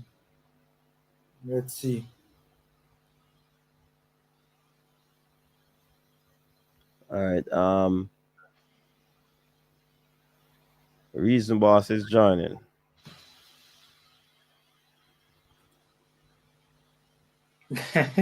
Reason boss. Forget Welcome to the that Richard program. call himself, no? Is this Mr. Tiddlywinks or is it the Reason Boss? Put on your seatbelts, people. You're up for a bumpy ride. Richard, what's up? This is the mother of Oh, all footballing shows. And I am here to ask the hard questions well, and put Richard. the man them in the dock who need to be put in the dock. Tonight, the Raisin Bus is here to see Wagwan. And the Hey, Juta Bus. hey, you know sir, a brain drain dry mouth. A brain drain thing get ejected from the show and the man just put on him blazer and run in. Oh, you need me forget about the Blazer rule, no? You know, so Oh, we well, don't have the well, rule, man. We don't have the rule. you And say me did I wear standards. blazer. And we did a Standards try are thing, but slipping. we know it can't go work. You know, one thing we do Jamaicans, you know, we can start something, but the continuity very difficult. So yeah, go ahead, Richard. Good to see you, Formula, first of all. Greetings, Formula. Good to see you, sir. I was thinking of coming on, and I reached for a cup of tea, and you came on. I said, all right, there's some quality in the house to accompany CD. So full respect, Formula. How are you doing, Big sir? up, Richard. I am alive, so I'm doing quite all right. We give thanks, sir. I love your humility. CD, Formula, fun and joke aside. Let me get the lay of the land. Do you rate the Jamaican national team in terms of its potential to be a genuine CONCACAF power?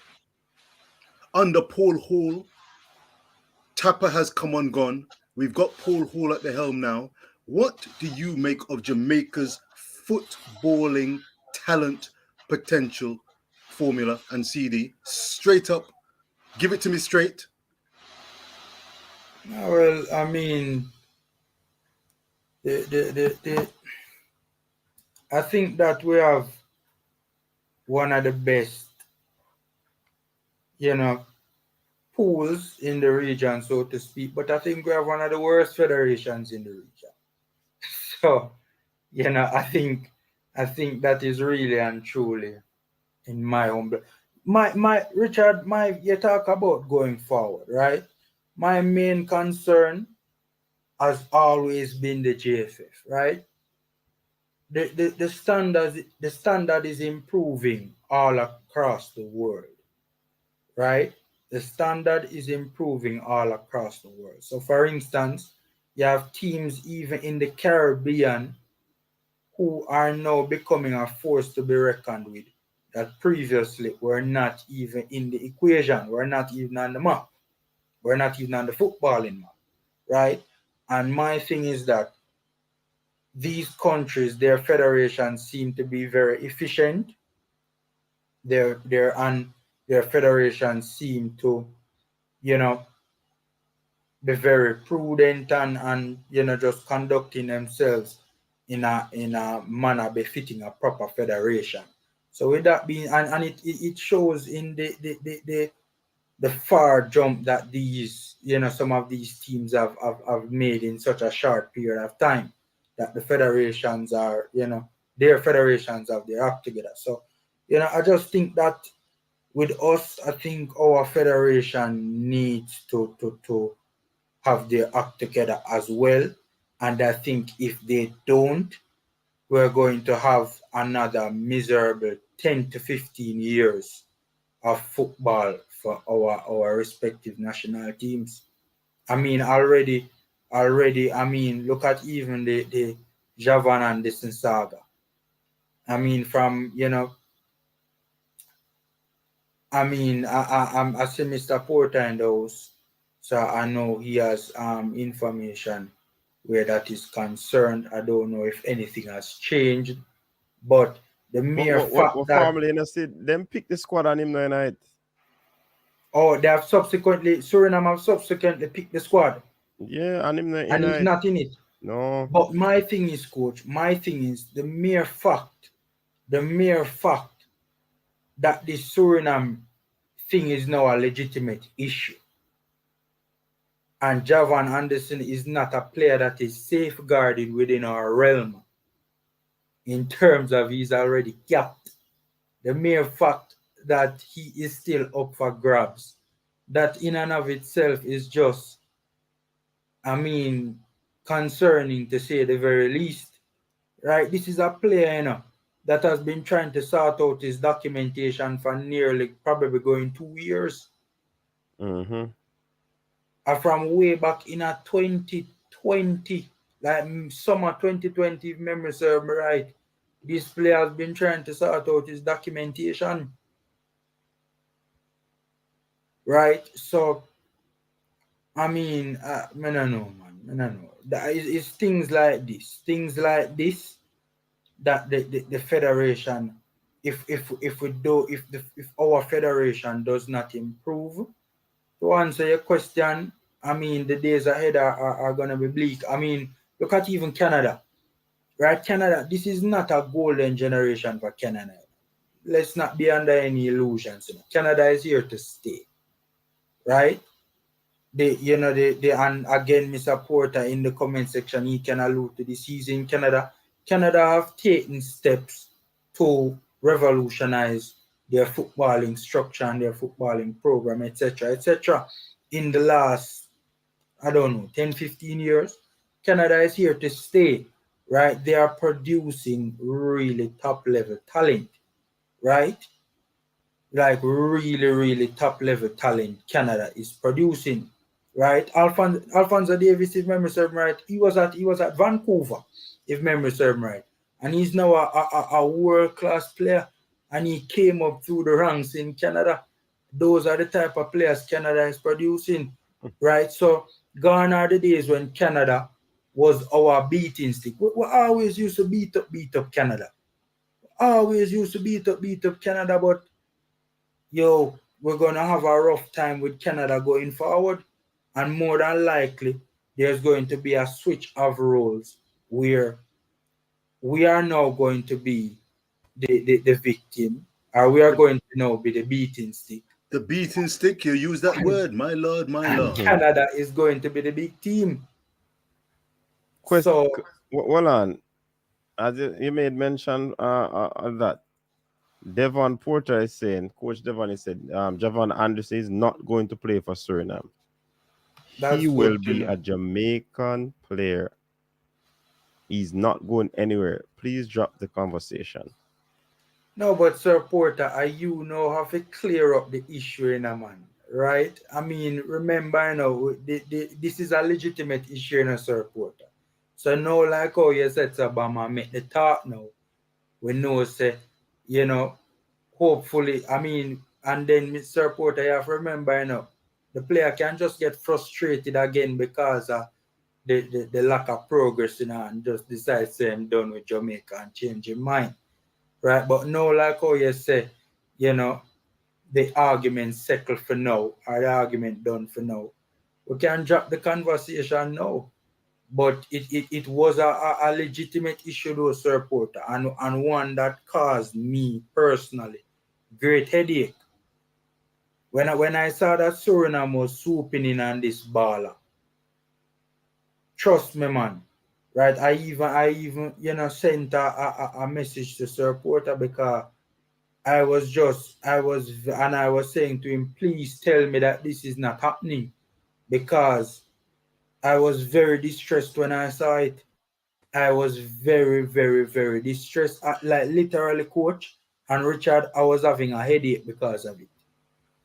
When we see how long the ball I have in our ranks, and now another CONCACAF and Caribbean rival is challenging us for these player services.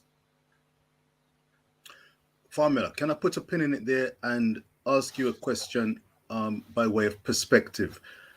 If you use the athletics track and field analogy, how good are the likes of this gentleman, young player called Whisper, Javon Anderson. How good are these players? Plus, in your opinion, the creme de la creme, from Richard Kings to the Pearsons to the Busy Atkinsons in the JPL. How good are they if you use an athletics and an analogy? Because we see the likes of Brianna Liston, Lavelle, the up and coming sprinter, the Clayton twins, and we can immediately draw some kind of comparison as to how good are they on the world stage. I want to know what kind of talent Jamaica are dealing with before I then make an attainment and an assessment of the potential of the Jamaican national team. When I joined the Juta bandwagon back in the Gold Cup days, Mr. CD himself, Mr. Minzy, plus the great fourth official. I hope he's well. I don't know if he's on combat duty, but I would like to throw some artillery down on him because he was adamant that Jamaica were going to shine, and take the Gold Cup and the rivals to the cleaners. I am not so sure if people have the correct analogy and assessment of the quality and caliber of Jamaican players. Speak, Formula. Speak. Hold on. No, let me speak before Formula. I was going on head over heels that Jamaica go win Gold Cup. Me? No. Me say so? No, coach is right. Coach never said that. Coach always was alluding to the preparation. I think this preparation argument in general. I say proper preparation prevents poor performance. Yeah. And me start that. But the whole preparation. Coach was always he was never optimistic about the Gold Cup or even the World Cup campaign, qualifying campaign. To answer your question, and I soon get out of here too. I was planning to come on much earlier. As soon as I go click the link, I got a call, but from a friend of mine. But to answer Richard's question, a lady friend. A what? A lady friend. Yeah, is a female, but is a childhood friend of mine. Give her my regards. Keep speaking. Huh? Give her my regards and keep speaking. I hope you have a great evening. Or bon ami. Yeah, man. But all right. So to answer your question, in track and field, a lot of the young prospects coming up, like the Claytons and so forth, and Brianna Liston and these individuals, they are world class in their respective age groups. Right? That's not up for grabs, right? World class in respective age group, in their respective age group. Coach, how old is Brianna Liston again? 17. And she just ran 11.14 very early in the season. I mean, God Almighty, what is going to happen when she peaks later on for the championship? Whichever championship they might be there for peak for. It can be tricky though, you know. It can be tricky. Because if it is World Juniors or World Under 20 games, it's a scenario where she will still run at champs unless she's going to be running loaded at champs, which I doubt much. When she finishes champs, they're going to load her up again so that they can unload and unleash her. I think more, so in other words, it's a double P that they're going to try and do with her. I mean, I know it's not a track and field program tonight, so we won't really get into that. But just on that though, I mean, you would know more about it than me, obviously. You know, you're the track coach here and the expert and the technocrat. I mean, common sense tells me that the best thing to do is probably use champs as a warm-up. But for the major youth tournament. But the moral of the story is that these respective in the first 17-year-old to be running 11.14, right? Fastest very time for early the in the year. season. World lead. I didn't even remember that it was a world lead too. There you go. I didn't even remember that. I did not even remember that it was a world lead. It is a world lead, right? So that goes to show you that the young track and field athletes are world class for their respective age groups, right? No doubt about it, right? They're running age group records and winning top medals in in their age group. However, on the football side of it now, I really and truly never really like to really judge even the young players in our JPL. I always say that this player has talent, and I always get excited about teenagers starting in the JPL. And I always say we need to ship them out quick and fast. I never really, you know, want to give an analysis or any sort of I'm very cautious with how I analyze Well, let me jump JPL in players quick, on a whole. Formula, because Mhm. I told Richard that it's very ticklish to make that comparison with a footballer and a track and field athlete in terms of age group. They are doing well at this stage. Two different end of the spectrum. I think the track and field coaches are more qualified in terms of they know the rudiments and the ins and out of track and field. And this is not a diss to the football coaches. Because when you see a track and field athlete, coach developing an athlete, you see more things that you could say match up to persons who are top athletes as well, right? I hear something in the Football. background. Who have some washing machine and something going? There's some sound me I pick up. All right, as I was saying, I don't know what I'm not hearing a sound. But the All problem is is clear. that if you compare them, it's gonna be an injustice because sprinting is an individual sport. Football is a team sport that requires individuals. Don't get me wrong, but individuals that will be playing their role as a part of a team. Individuals in track and field that play their role. They play their role in a them lane. The only time you play a role on a team is if you're doing a relay. You understand? So I think that comparison is kind of ticklish because you see rightfully that at 17 years old, we have a youngster running 11.14. And she, at 12 years old, she ran 23.4. You understand? So the preparation is somewhat different, whereas the coaches probably can get them to perform at the highest level, while on the football end, I think it takes more time for development.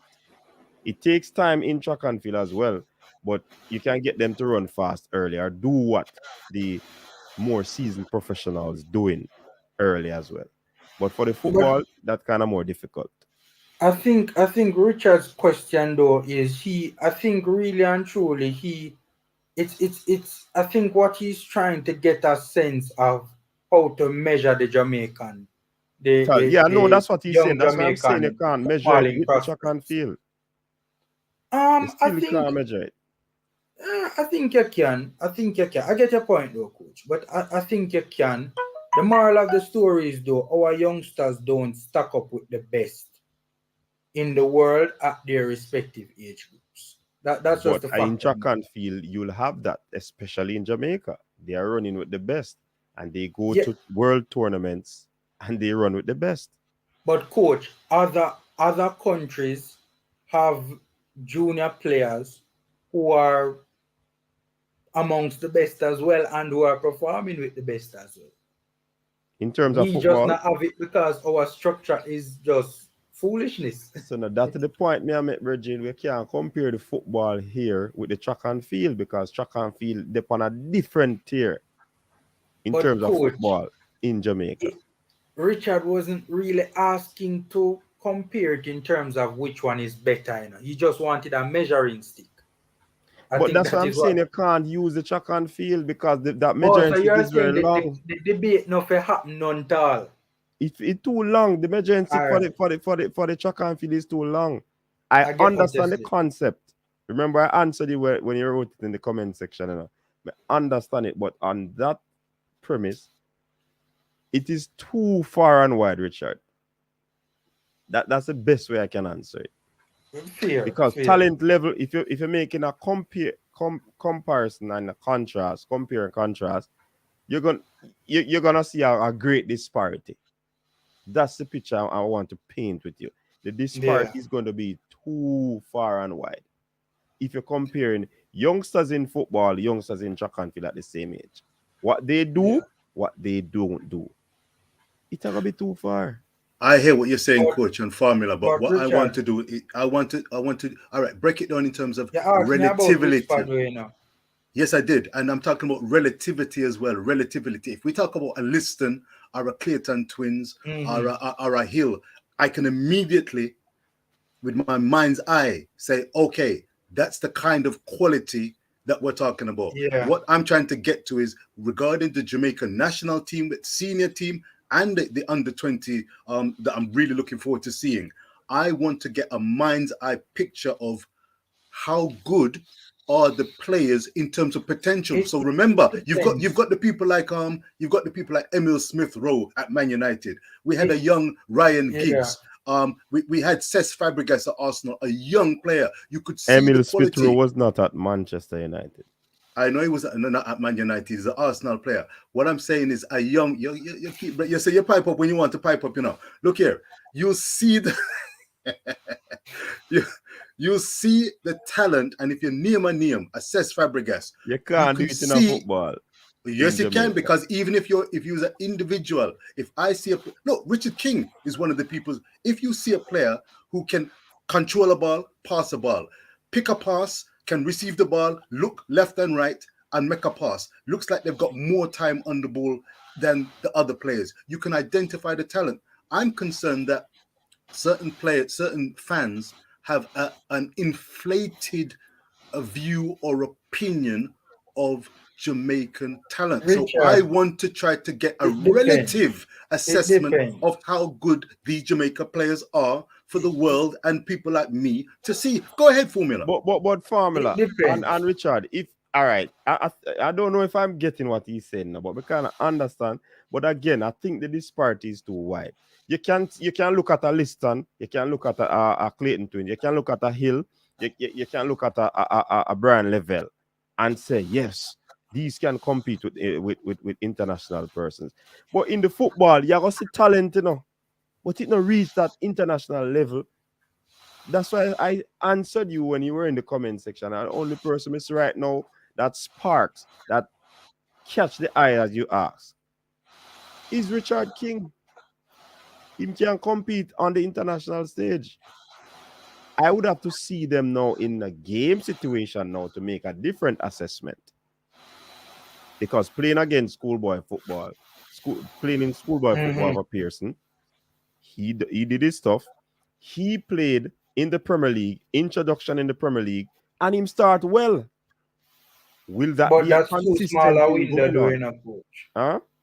Too small a window, though. That's why I now go rave about, that particular performance. Because, yes, good performance, but it's too small a window. It's not like him do it over 5, 6, 7, 10 no, games. Farmer, the consistency I want to see, I need to see more to see if he's consistent. But we can jump on Sir Richard. We can quickly name some athletes at this level that can compete in the under 20 championship that is coming up. Of course, we can call some names. I will say this.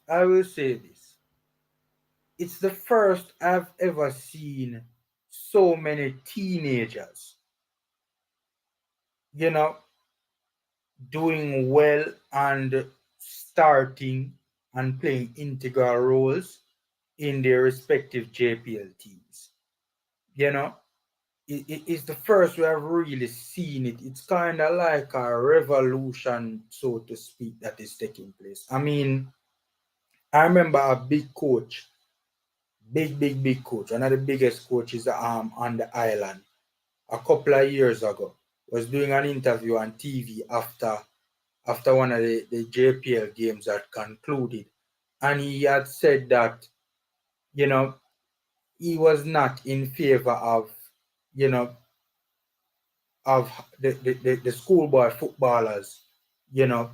He personally wouldn't have them in his setup because them not ready.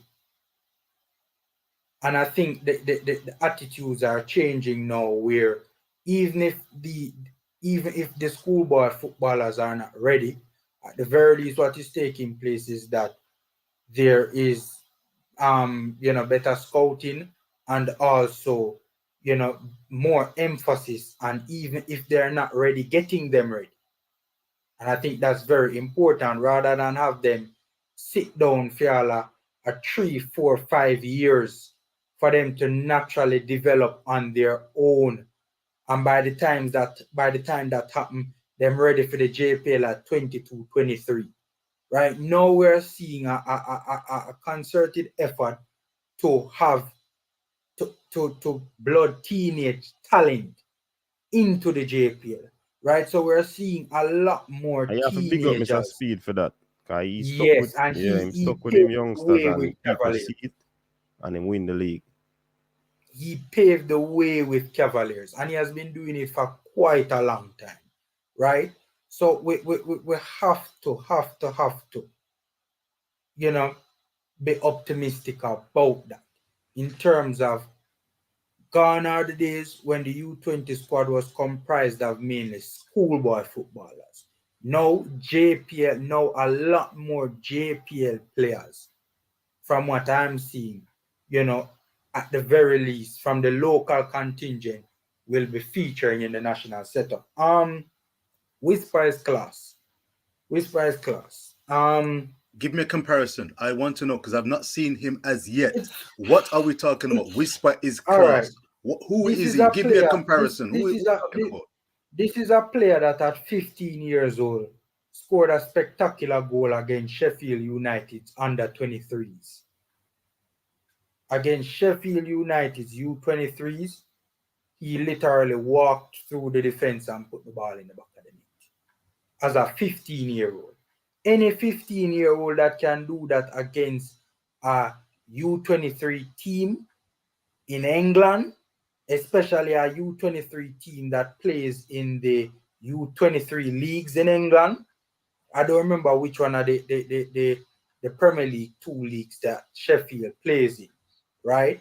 But any 15-year-old that can do that against a Sheffield United U23 team is a quality player, right? He's a quality, scored how many goals against Manchester United U16s, scored a stunner against, it was Port Vale's U21s, if memory serves me right, on that particular tour in England.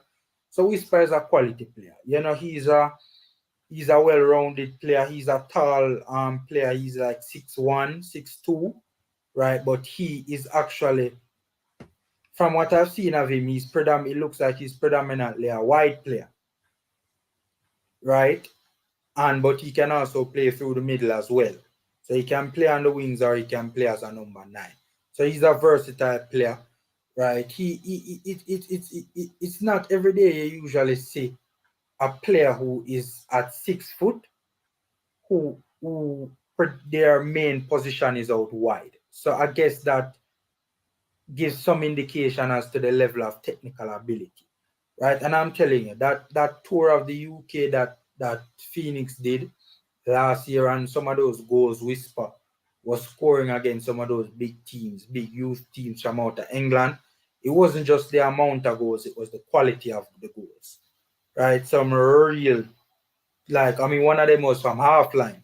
I think the one against Port Vale, if memory serve me right, was from, and it was like Port Vale U21s, if memory serve me right. It was from half line. The one against Sheffield's U23s, he walked through, like, beat like 2-3 players and put the ball in the back of the net. So Whisper is my fear with Whisper. I think Leon Bailey. I think Leon had an issue when he was in Europe, right? Genk wanted to sign Leon Bailey from the age of 15 years old. But because he is a non-EU national, so he's not a member of the EU because of he's Jamaican, Genk couldn't sign him until he was 18.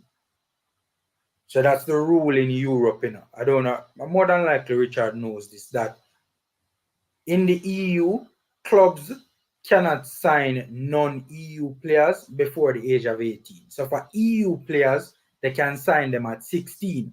That's why the wonder kid at Dortmund, they were dying for his 16th birthday to come, and as soon as it came, he was in the Dortmund setup, right? Mm-hmm.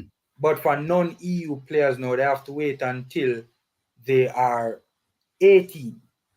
I think Leon Bailey would be a better player right now if that rule was not in place.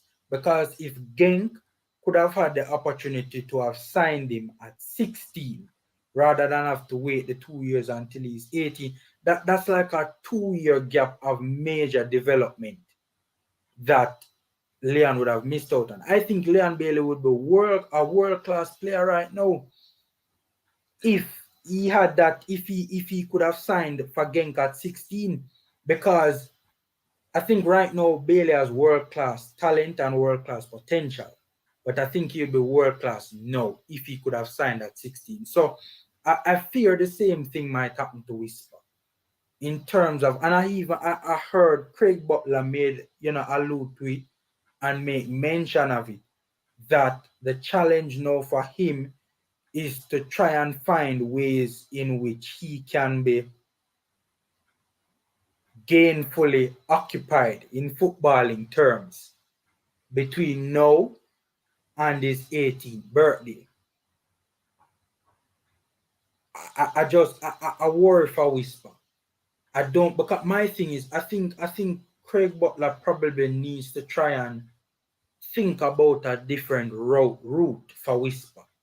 Like there are other continents and other confederations that don't have this rule about an individual who is not a member of that continent.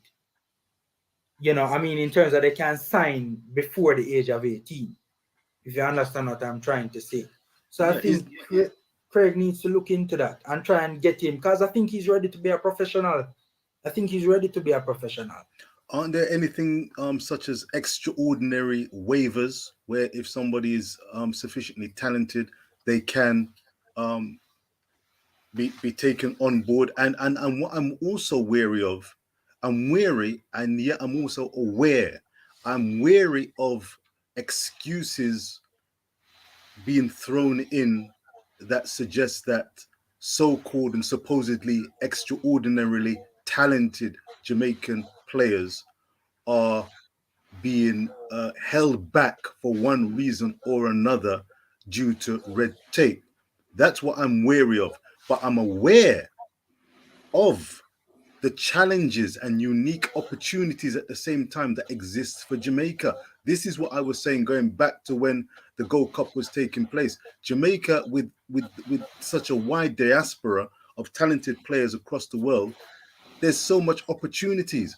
But I'm seeing increasingly the challenges, for example, the JFF, for example, the red tape that you are alluding to, formula. And as Coach Minzy was saying, you've got to be careful about comparing and seeing talent bloom as shown in the athletics world. So this makes me sober it sobers me up in terms of the expectation levels of the Jamaican footballing public. I don't know what you make of that. There are challenges and opportunities, but I thought that the opportunities with the Jamaican diaspora, plus the talent that I was hearing about, I thought that meant that Jamaica would be, come hell or high water, one of the definitive major players in the CONCACAF, and we'd see the talent when the whistle blows. We'd see the talent. I'm concerned that it's not it's not coming together, and maybe we have an overinflated opinion of our players No, and no. the overseas talent. This is the other thing, though. I mean, it's the elephant in the room. Because CD, I'd like to ask Coach Minzy and yourself and the viewers and subscribers out there, do you think that the young players, eligible Jamaican players who are based overseas in Europe, in England, are they ready and equipped with the education, with the training, with the opportunities that they've been receiving, playing for Premier League teams, no less, in Their arguably the best quality. league in the league? Are they not ready, primed, and available for Jamaica Their to quality. use? Their quality, and that's it. It all, Richard. It all boils down to the player pool that is selected. If Jamaica's best players, in terms of players that are available to us, Yes, turn out for us, yes. right? There is no doubt that we are. I mean, we are already one of the best teams in CONCACAF. But if my thing is, Richard, I don't think you really understand how the JFF is a turnout for these players. I My heard Lord. Rolando Aarons. By the way, it's a damn shame his career hasn't turned out to be better than what it has. I think injuries have really limited him. I remember watching him as an 18-year-old making his debut in the FA Cup against Manchester City. No less. And scoring and being the best player on the pitch, man. I thought he was gonna be a top quality player. If memory serves me right, Rolando Aarons was born in Jamaica as well, right? So but I remember him doing an interview and he was talking about the unprofessional approach in terms of how he was approached by the JFF. It was the way how they approached him was in a very unprofessional manner. And how much of a turnoff that was, because he actually said, if memory serves me right in the interview, I watched it years ago, but if memory serves me right, he actually said that he actually wanted to turn out for us, Jamaica, but the unprofessional manner in which he was approached was a huge turnoff, right? The thing about it is, if the JFF can get their act together and conduct themselves in a manner befitting a professional organization, I really and truly honestly think, and also if they didn't have the reputation that they had in the UK circles and in international circles on a whole, I mean the whole foul up with the appeal to FIFA the other day. I mean, it was in international media platforms. So the whole world is talking about how unprofessional the Jamaica Football Federation is. It is something that is well known and well broadcast, well documented. If this perception was different, right, we really and truly could get a lot of quality players, in my humble opinion, to turn out for us, and quality players, relatively speaking, to the standard in CONCACAF. Let us make that clear, right? They could turn out for us and they could really do well for us if the JFF just ran things differently. I mean, look at Javan Anderson. He's a starting right back in the Eredivisie. Going 2 years now, we can't see Javan Anderson. That's ridiculous. Coach Minzy, you're sitting there as the host. Can you pipe in here? I mean, Jamaica, in terms of the world, the World Indoor Athletics Championship is taking place currently. We're going to have the Eugene World Championships, and Jamaica can be expected to represent the Carifta Games. They can be expected to be represented with outstanding performances and performers guaranteed. How frustrated are you, Coach Minzy, at the administrative side of things? And do you think it's akin to a hamstring injury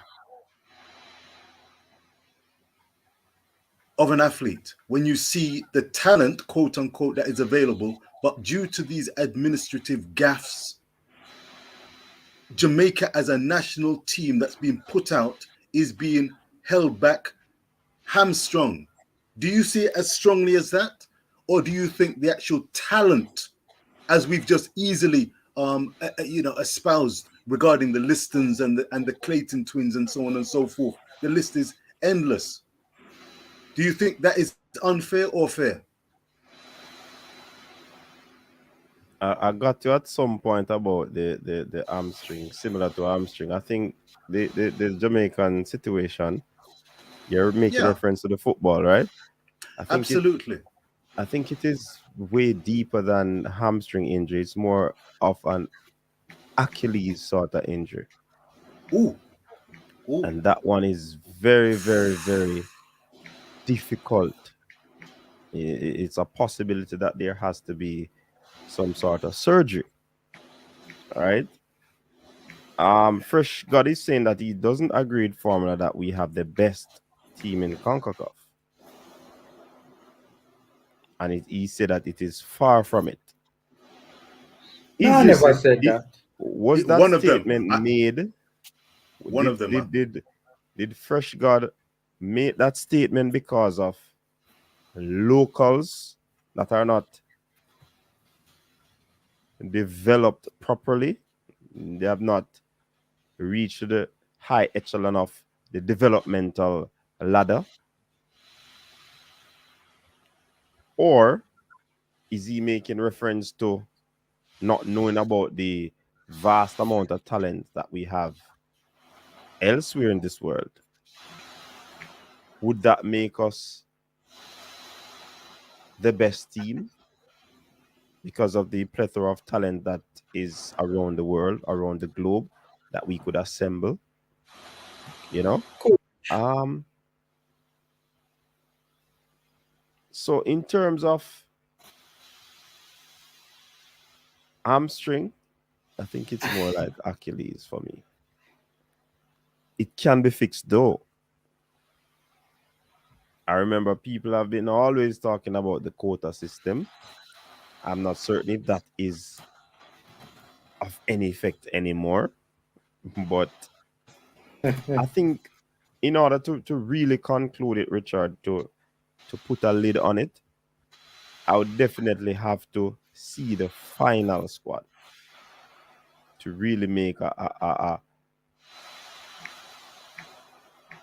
true assessment of what really happens with the selection. But for now, players are just in camp. There are other players waiting to come to trial. There are other players don't have to show up because they are in playing for clubs. You know what I mean? So for me, it's a wait and see situation for me. To say the Jamaican team is the best team in CONCACAF, we have said it where football is concerned, the senior team rather is concerned. On paper, it did not materialize because of underlying variables and factors, right? So I am being cautiously optimistic going forward. Whenever these teams are talked about, I'm going to be very cautious. I'm listening and I'm being like the sponge, and then I'll make my assessment. That's what I gather from. I think you made some more things, but I can't connect the dots. Formula wanted to say something. Mm-hmm. If we had the likes of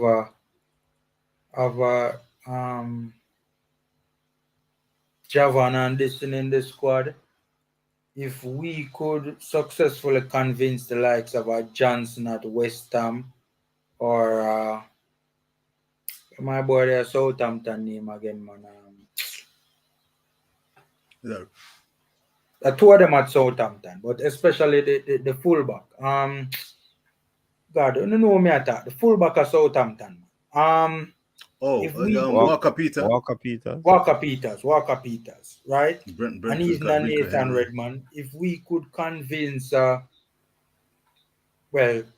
I mean, it looks like, well, I mean, I don't even know. I don't even know what to think of this Demari Gray situation anymore, right? All said he doesn't have his passport. There's an issue with his passport. I thought this thing was being printed, coach. Me never tell him I don't believe that. No, you see, I mean that is a shock. It's a shocker in certain circles. Maybe in certain circles, such as coach, don't believe the hype. But something like that is it just muddies the water. It's a gray area. It really muddies the water, and it's very frustrating. I would say, as a Jamaican fan, if you're talking about a national team and you're talking about players close to being selected, just need to sort out a little paperwork when in fact listen to me, that Richard. is just ridiculous. I made a phone call when I heard of the situation. I made a phone call and I was told that it has nothing to do with the JFF. It has to do with the people on the other side of the water. I respect that case. But let me read the super chat. Let me read the super chat and you come in, Formula. Sean Ellis, big up yourself. How can a top scorer in the Manning Cup not be in the under 20 team? That's a very good question. But the Manning Cup, remember, you're going to be playing against professionals. But in terms of, do you think that they are using the Manning Cup as a gauge? I don't think so. If you use all the Manning Cup players, you're going to be in problems. Go ahead, Formula. No, I was saying that honestly, you don't even know who to believe, man, because it is just such an elephant in the room, and you don't know who is going to be trying to, looking for people to blame. So me just leave it alone, Formula. Yeah.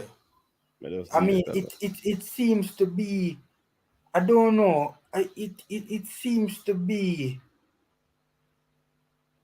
I don't think I even want to really get to the heart of what is taking place with this Demara great thing, to be honest with you. But if I think that again, if we even had a professional setup or an administration that conducted themselves in a certain manner and had a certain reputation, I think we really could attract the likes of a Gray, the likes of a Walker Peters, the likes of a Johnson, the likes of the two youth them at Crystal Palace, Tyreek Mitchell and Nathan Ferguson. I mean, there's so many players that I genuinely believe we could get into the program. Because remember, the JFF's recruitment, of these players is exceptionally poor as well, right? I mean, we have heard so many stories of even some of these players when they were younger in lesser leagues, right, reaching out to the federation, and the federation never even spit in at them direction, right? And now, some of them, I mean, some of the rumors that I've heard about some of these players, if they are true, that would include players who have now been capped by the English national team, right? Who would have expressed interest from a younger age when they were, doing well in lesser divisions, and weren't even looked at. I mean, but honestly, what Formula, stick up in there. Mm-hmm. I see a comment from Dwight. Our issue is recruiting. It is build chemistry, and our issue is not recruiting. It is build chemistry and teamwork. And I agree with that. You know why I agree with it? Because it comes back down to preparation. If we bring all of the players them from around the world, but we don't have them assembled together and train together and play a few games together. I mean, we are going to be depending on individual brilliance. So, I mean, the recruiting, yes, it should happen, but that is just one aspect of solving the problem. Because you get those a cadre of players from all over the world, but you can't have them at one point for more than 3 days, more than 2 weeks to make preparations. It's gonna be absolutely nonsense expecting them to do well. You could have a greatest coach. If you pick 23 overseas players and you don't get them together, you're gonna have problems. Because you see, adaptation is a hell of a thing. I personally, I don't agree with that statement because I think recruiting boils down. Where's the comment again? Just to address Dwight Spence. Our issue is not recruiting; it is building chemistry and teamwork. One of the major reasons why we can't build chemistry is because we don't recruit properly. We don't recruit in a timely and efficient manner. So when we do recruit, I mean, we don't recruit enough, and when we do recruit, we're recruiting too late, right? And the issue of, I see Dwight also made a comment as well.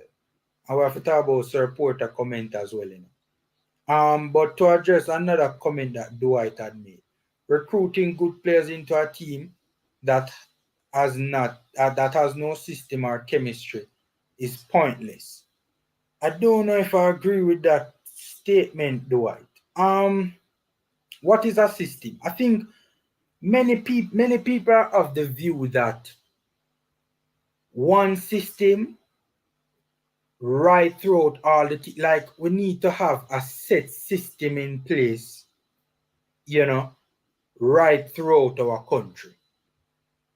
Right. So for instance, tiki taka, you know, heavily associated with Spain, not heavily, it is Spanish, you know. Although there are some debate as to the origins, but what we know as tiki taka today is, you know, associated with the Spanish national team. All of the Spanish national teams, you know, the youth teams and the senior team. When Dwight says we have no system, right? What does he mean? Does he just mean that we don't have a set system right across the board? Because it cannot be that you can't have a same. Remember, you know, 5 coaches go to a coaching course to do their pro license. Those 5 individuals are going to be coming back, implementing something different. You might have a few similarities, but it's gonna be a whole lot of differences. Why? First things first is that each coach will have their own philosophy. And that is what they believe in, the system that they believe. This is how I want my structure to be. This is how I want it to move. This is how I want it to operate. So all of them are come back with different things. I don't want to preempt Dwight's response, but I think when he makes reference to system, I don't think he's talking the entire team in terms of U20, U17, U23, and senior team, which you can have that. But in terms of philosophy, it's going to be difficult to say the entire country should be playing that. You can have the same philosophy across the national program. But in terms of the Premier League, every coach are going there with their own philosophy. You're not going to find them playing the same way. Yeah. You have a defensive-minded coach. You have a attacking-minded coach. You have a coach that loves wide player. You have a coach that plays it compact. You have a coach that plays a pattern and play a long ball over the top, through the middle. Everything are going to be different. For the national team, you could create a sort of a system that will, when you see each team plays, you know that, this is Jamaica playing. Because when you look at Brazil, when you look at Spain, they play the same type of football. Whether youth team, whatever team, they play the same type of football. You have coaches that like to overload in different areas of the Exactly. pitch. You know, I think, all right, look. But he's saying he means senior team only. So he has a different viewpoint. Ooh, all right. You see, for instance, Spain, my understanding of what took place with Spain is that even in the academies, especially the ones connected with the National Federation, the Spanish players were developed a certain way. To, so if, when they reach the professional ranks and if they do get into the national team, they would be able to, they would know the roles and the functions of the system. They would know the patterns of play, know the patterns of movement, the tactics, the formation, the style of play. They know what's expectation. They know what's expected of them.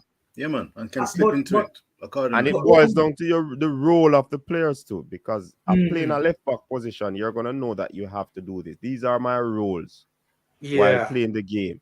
This is what I will do if that occurs. This is what I won't do if that is happening. So it's also the player playing their role, which is also critical. So when they play their role, the system will look decent and nice because each player understand what they are supposed to do. But I think this is why. Sorry, Richard, I can just say this quickly because this is why I'm asking Dwight what he means, though, guys. Because when he says that we have no system, that's not entirely true. In terms of every time a team touches the field of play, you will see a system of some kind, in my opinion, right? How developed that system is another story entirely. Like, for instance, I think under the previous head coach, the system had significant deficiencies. But every time a team touches a field of play, you will see a formation, right? You will see a style of play, whether it is forced upon the team or whether that's just how the team automatically plays. You will see a style of play. Formula, probably you're getting into the intricacies of I don't know Dwight's understanding of football, but probably you're getting in the intricacies, the deep waters that he's calling in. He's calling. Good to have him calling in. Yes, Dwight, welcome. Come clear the ear so we can have a good discussion. Good night, gentlemen. Good night, gentlemen. It's always good to hear from all your voices. So, to clear, when I say Greetings, system, Dwight. in Jamaica's case right now, is our senior national team, the system and the formation that we play. That is it's not consistent. The players that are coming in, so we can recruit from the diaspora. You can have 60 players in the diaspora, but you need to understand where they fit into the system. So, do I need more wingers? Do I need more possession midfielders? Different things. Right now, you just bring them in, and Paul Hall is trying to get a philosophy and a system, right? When it comes to the senior team. But Dwight, you hear me, Dwight? Yes, I'm hearing you well.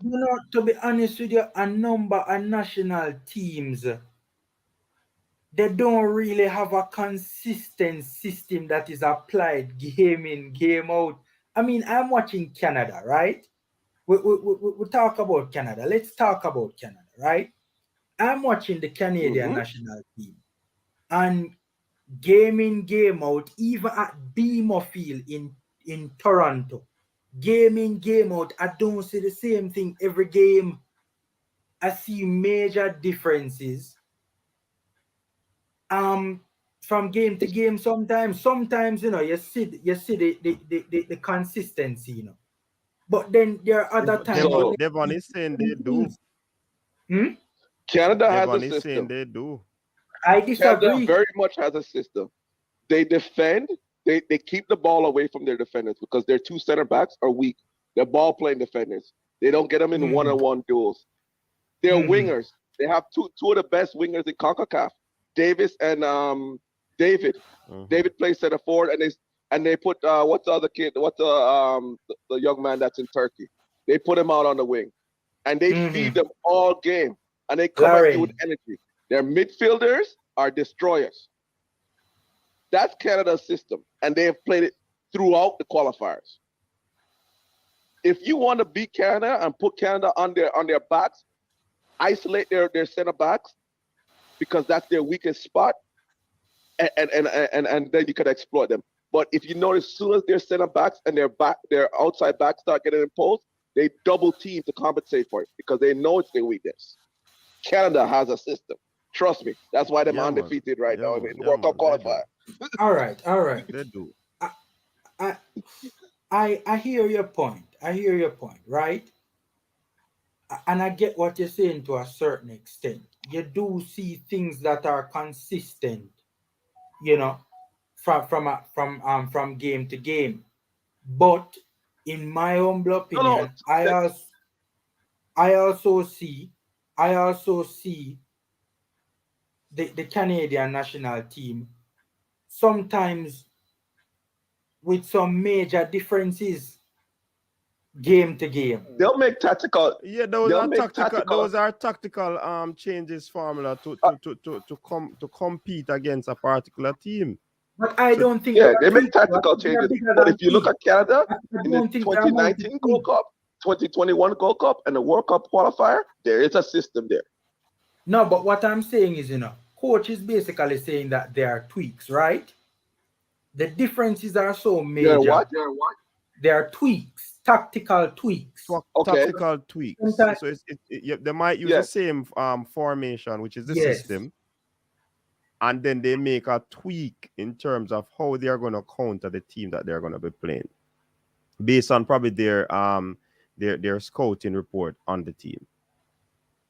No, but you see the thing though, that's where I disagree. I think that they are bigger than tweaks. I don't think they are tweaks. What would you describe it as formula? What would you describe it as? That means that you wouldn't have any tactical thing in the team, man. In the team. And if there's no tactics, you might be vulnerable. Like our team, we had no tactics. No tactical adjustments were made with our team and all of that. Of course, a top quality team like Canada that is playing good football, they are going to adjust tactically. When they came to Jamaica to play, they sat back. And that is my there you go. That's what they use the same formation. But the sitting back is a form of tactics to catch us on the counter because they are playing away from home. So I'm gonna be overly cautious and cagey. So what I'm gonna do, I'm gonna try to hit them on the counter. Canada knows that's more like a tactical adjustment or modification to ensure that you possibly get a result away from home. You understand? And Canada that's knows. How I look at it. Canada knows Jamaica makes mistake at the back, so they sat back and waited for it. That's just tactics. No, I disagree. No. My understanding of a system, right? Well, we can respectfully disagree. I yeah, man, for sure. Let's step back from the system now. The other part that you're talking about is the development of players and how Jamaica develops players. Okay?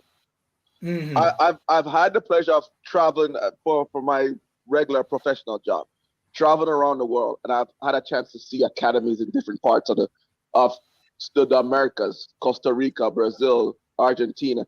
There is a certain way, and obviously I know the U.S. because I'm in North America. There's a certain way they develop their players. And that's where that's where you can get the coaches to develop players. Jamaica puts way too much emphasis on physical traits. The man big, the man fast, the man tall. That's the first thing. Look at every news report. Yeah, man, we know this tall defender, talent, physical. Can the man read? Does he turn the right shoulder when he's reading the play? Does he defend? When he's one-on-one, does he bring the other center back in to defend properly? Those things are things that are taught. Those things are what the diamond needs to be polished with. And it's a tactical and the football intelligence that Jamaican coaches need to emphasize. That's why Richard King looks good. That's why Javion Brown looks good. That's why Alvis Powell does not look good.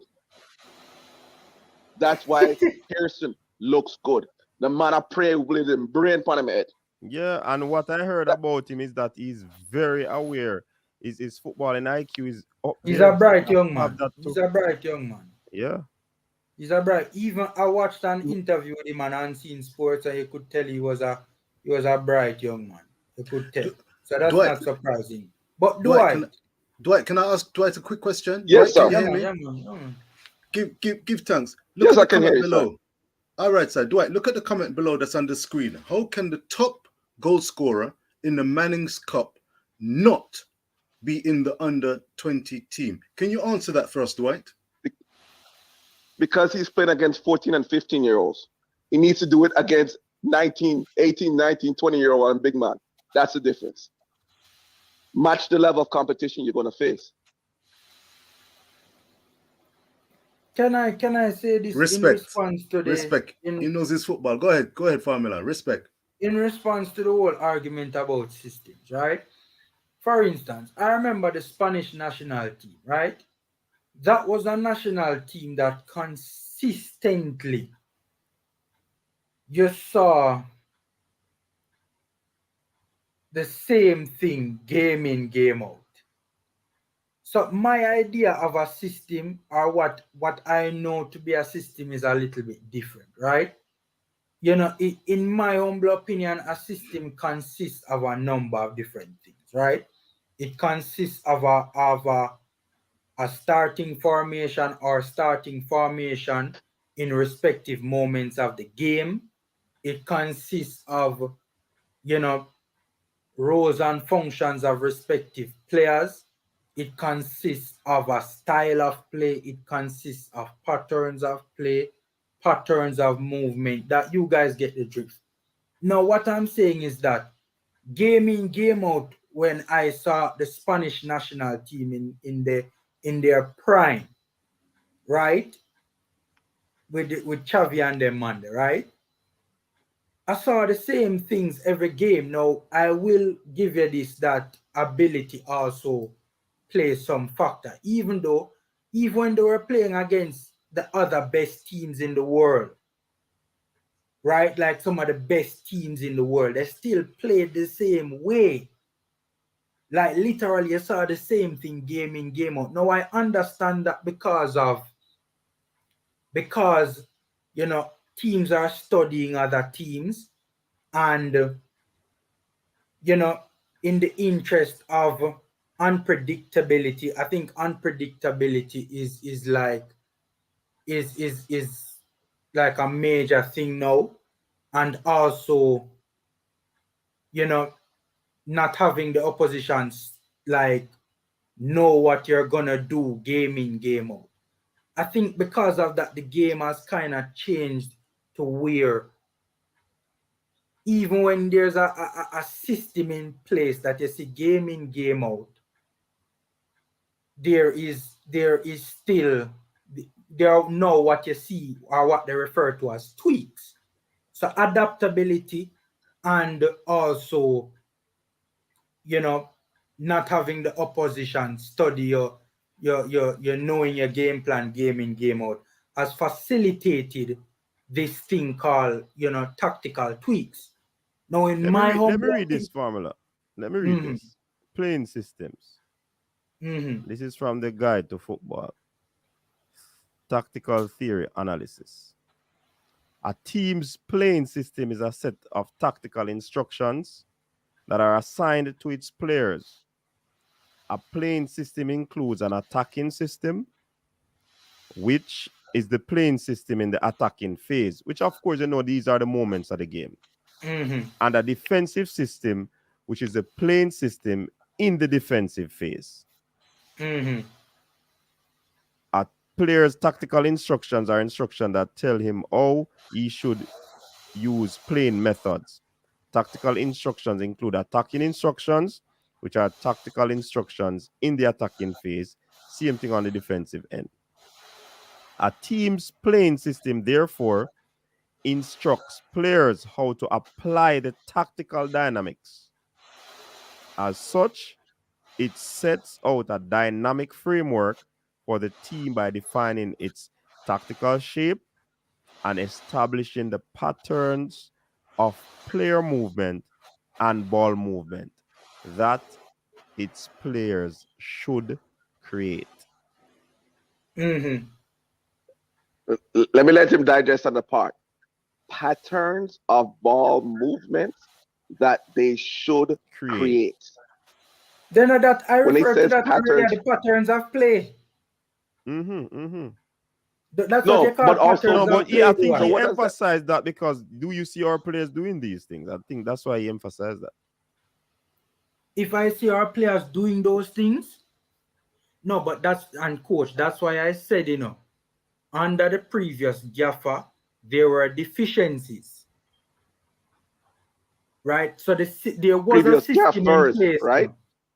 There was a, my thing, you know, is that there was a system in place. It was just highly deficient. Did I see patterns of play? Of course. The constant long ball them from Damian Lowe and Andre Blake. The pattern of play that boss. No, I'll tell you. No. In all seriousness, Whitmore wasn't the tactical masterpiece, but I'll show you where it is. He did have a system of playing 2017, 2019 Gold Cups. Clog the middle, get it out to the wings, and he really emphasized getting the ball on the wings and working it in. What happens with Jamaica is when a team is able to match our engine and our work rate in the middle and put pressure on our defensive midfielders. The whole thing broke down. Teams that match our athleticism, there should be a big picture of the Panamanian side in there. Caused us problems. Reason why? Because now we have a team matching our work rate, matching us on the wing, matching our athleticism. Guess what? Our players, patterns of play and tactics, not there. They don't know how to resolve that situation. That's when you need intelligent footballers. Yes, sir. I'm glad that you raised the issue of Panama, you know, because Panama, even worse. Panama definitely, I don't see the same patterns of play game in, game out. What? From the Panamanians. Panama? I don't. Yeah, you heard Watch me right. Panama U20, U23, and senior team. Watch how them play, and then watch. No, I think Dwight he's talking the senior team. I'm talking the senior team in the World Cup qualifiers. The senior team in the World Cup qualifiers. Hold on. This is where you have teams that are separated from other teams, you know, because the coach might have in his head on paper disseminate information to the players on what to play, but because of the players that he would need to play that sort of system, you might not see the consistency of it, but they are consistent enough to get results. When you reach to the high echelon of players who are able who have actually high IQ and they are able to carry out the roles. Remember the statement, you know, the roles, and I did allude to that earlier. I say it's how the players are able to play their role that will make the system look good. So when you have intelligent players with high IQ, they're able to be consistent with the system. Look at a Liverpool. Look at a Man City. These teams play consistently every week. You might have a few flaws, but if you're going to grade them, they will remain in the 90s. A Panama team will not remain in the 90s. But coach. Because of the type of players that they have. But coach. But they are more consistent than the Reggae Boyz. When I say that I don't see the same patterns of movement and patterns of play game to game with even a Panama, right? I'm not alluding to the player's ability to be able to replicate the system game in, game out. You know, I'm talking about different things at the very least being tried game in, game out. I think. So you're saying that they try a lot of stuff differently. I see different things from formula. That's what I've been saying. But that's what I've been saying long time. But this is where the tactics come in. You can't play. you have a system, but there has to be tweaks and adjustments. But coach, because of the team that you're going to be playing. Coach, the issue okay, now let's is give an example of the next opponent. Hold on, 1 second, Dwight. 1 second, Dwight. El Salvador will not be swinging long crosses into the box when they enter the attacking third to go for headers because they know it's a complete physical mismatch against Jamaica. They will string 2 or 3 passes, get it to the wings, and look for the cutback to set their players for a nice shot. Right. They consistently do it. That's how they will play Jamaica, right? When they look for those cutbacks, they're looking for us to make a defender make a bad step, or they're looking to pick up a nice set piece due to a foul in the top of our penalty areas. It's consistent. Which team we played that pass the 2 cross that people are saying that Alvas did not do what he was supposed? Which team we played? Huh? Mexico realized that Jamaica is weak on crosses. Jamaica is a crosses team. So what they did, they played the ball down the flank and get the crosses in, because what? Something is going to happen when it comes on to this Jamaica team, because they don't handle crosses well. El Salvador did it. El Salvador themselves did it when they got the 1-0 equalizer. But at the same time, they also attacked us down the spine, which is through the middle, trying to break the line in the defense. So they had different style playing the one Jamaica team, but no same formation them that I use. But coach, no, hold on. Coach, let me give you a funny thing about Mexico. When Mexico come in a lineup, they say Javon Brown, and them say Alvas. They go back to when Alvas was 18 and say, I am that again, and then run our right back in the ground. You remember that?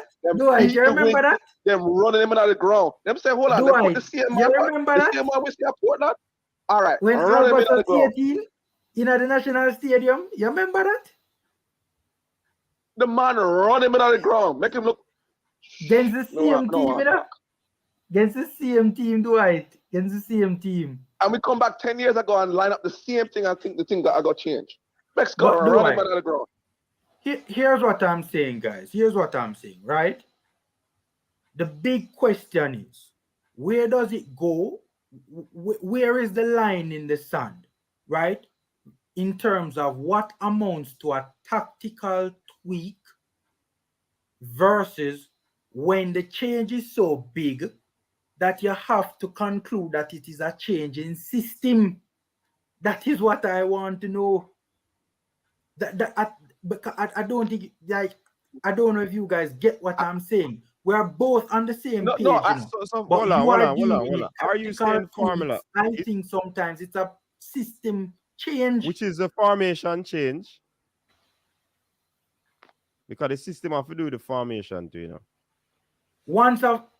And how you play the football, the movement of the players through the attacking or the defensive end, the patterns of play, how you move the ball and all of these things. Moments, So if so for example, playing 4-4-2, and you want or say 5-3 3-5-2 or 5-3-2. 5-3-2 is better.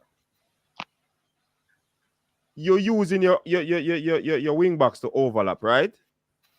But you can tweak that to say, based on how the other team is playing, they're overloading on one side of the field. So you're going to tell one of the defenders, one of the overlapping man, to always don't go a particular area.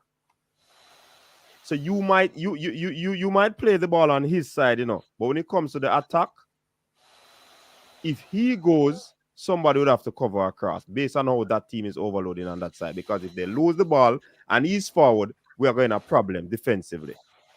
So these patterns, me think the expert are talk about in terms of how you deal with it going into attack and going into defense, how you move the ball. Because if you're going in attack and you know, say, if you lose the ball, this team are going to overload on that side. You have to think of a way to pull them out of position to pass the ball so you don't lose it. So you can always track back easily.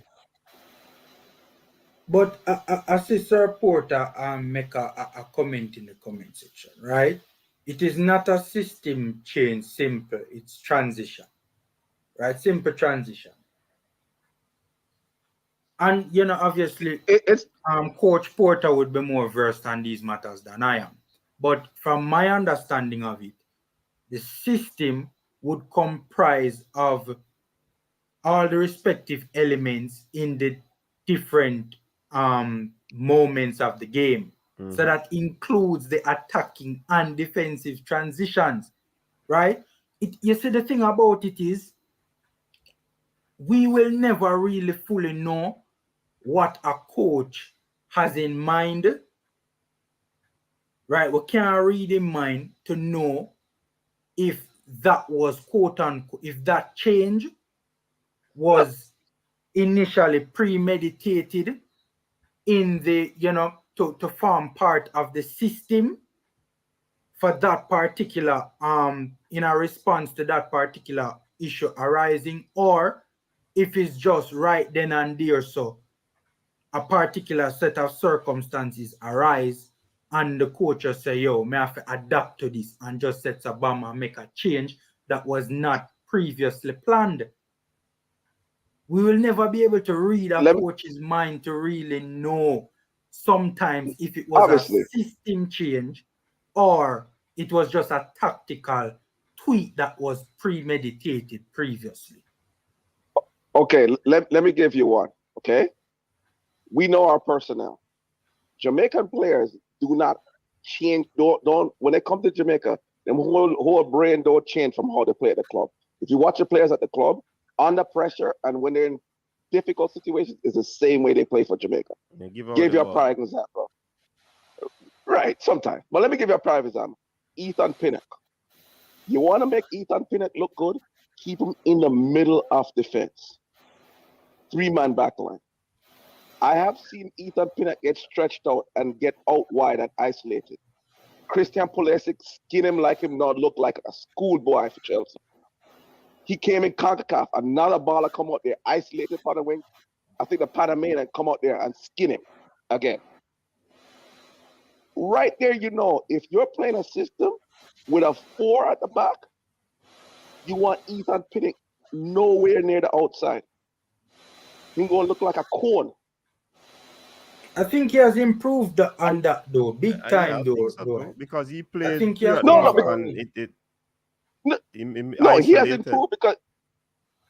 he has improved because he's an intelligent player, and after getting skinned 3 or 4 times by top guys in CONCACAF, he said, "I'm not gonna do that again.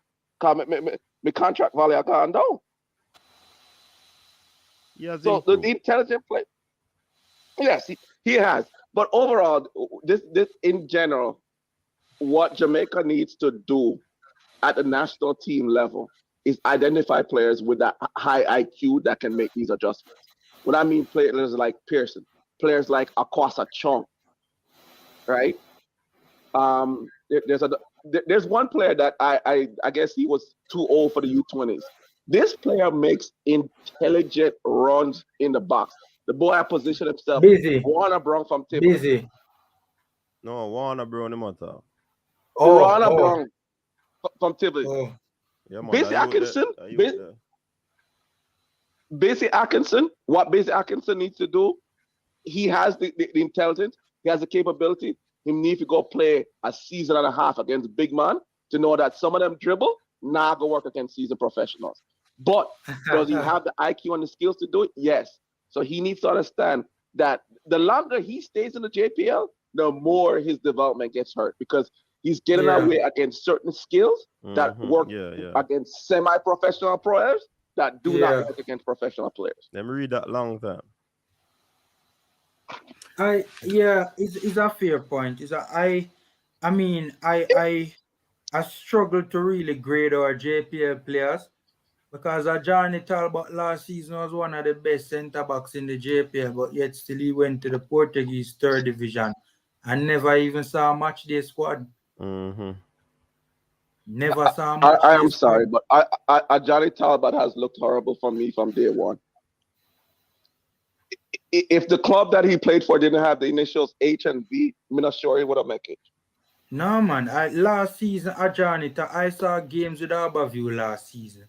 And Johnny, each time I saw Harborview, Johnny had a stellar performance. he was arguably. You see him against the U20s. You see him when he played with the U20s.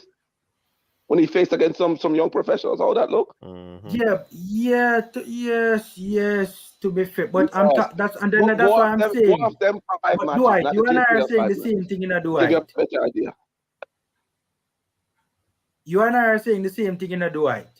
I am saying I struggle to grade the JPL players because when they go into other, other leagues, so to speak, I mean, as I said, Ajani never even saw a match day squad in the Portuguese third division. So you and I are saying the same thing. As I'm saying, I struggle to grade them, to be honest with you. It's a very interesting discussion. Let me give you some justice to the Portuguese third division. It is essentially semi-pro football with a lot of Spanish and Portuguese level. It's tactical football. It's not the physical, hard running style. It's a touch, right? It's a touch type football.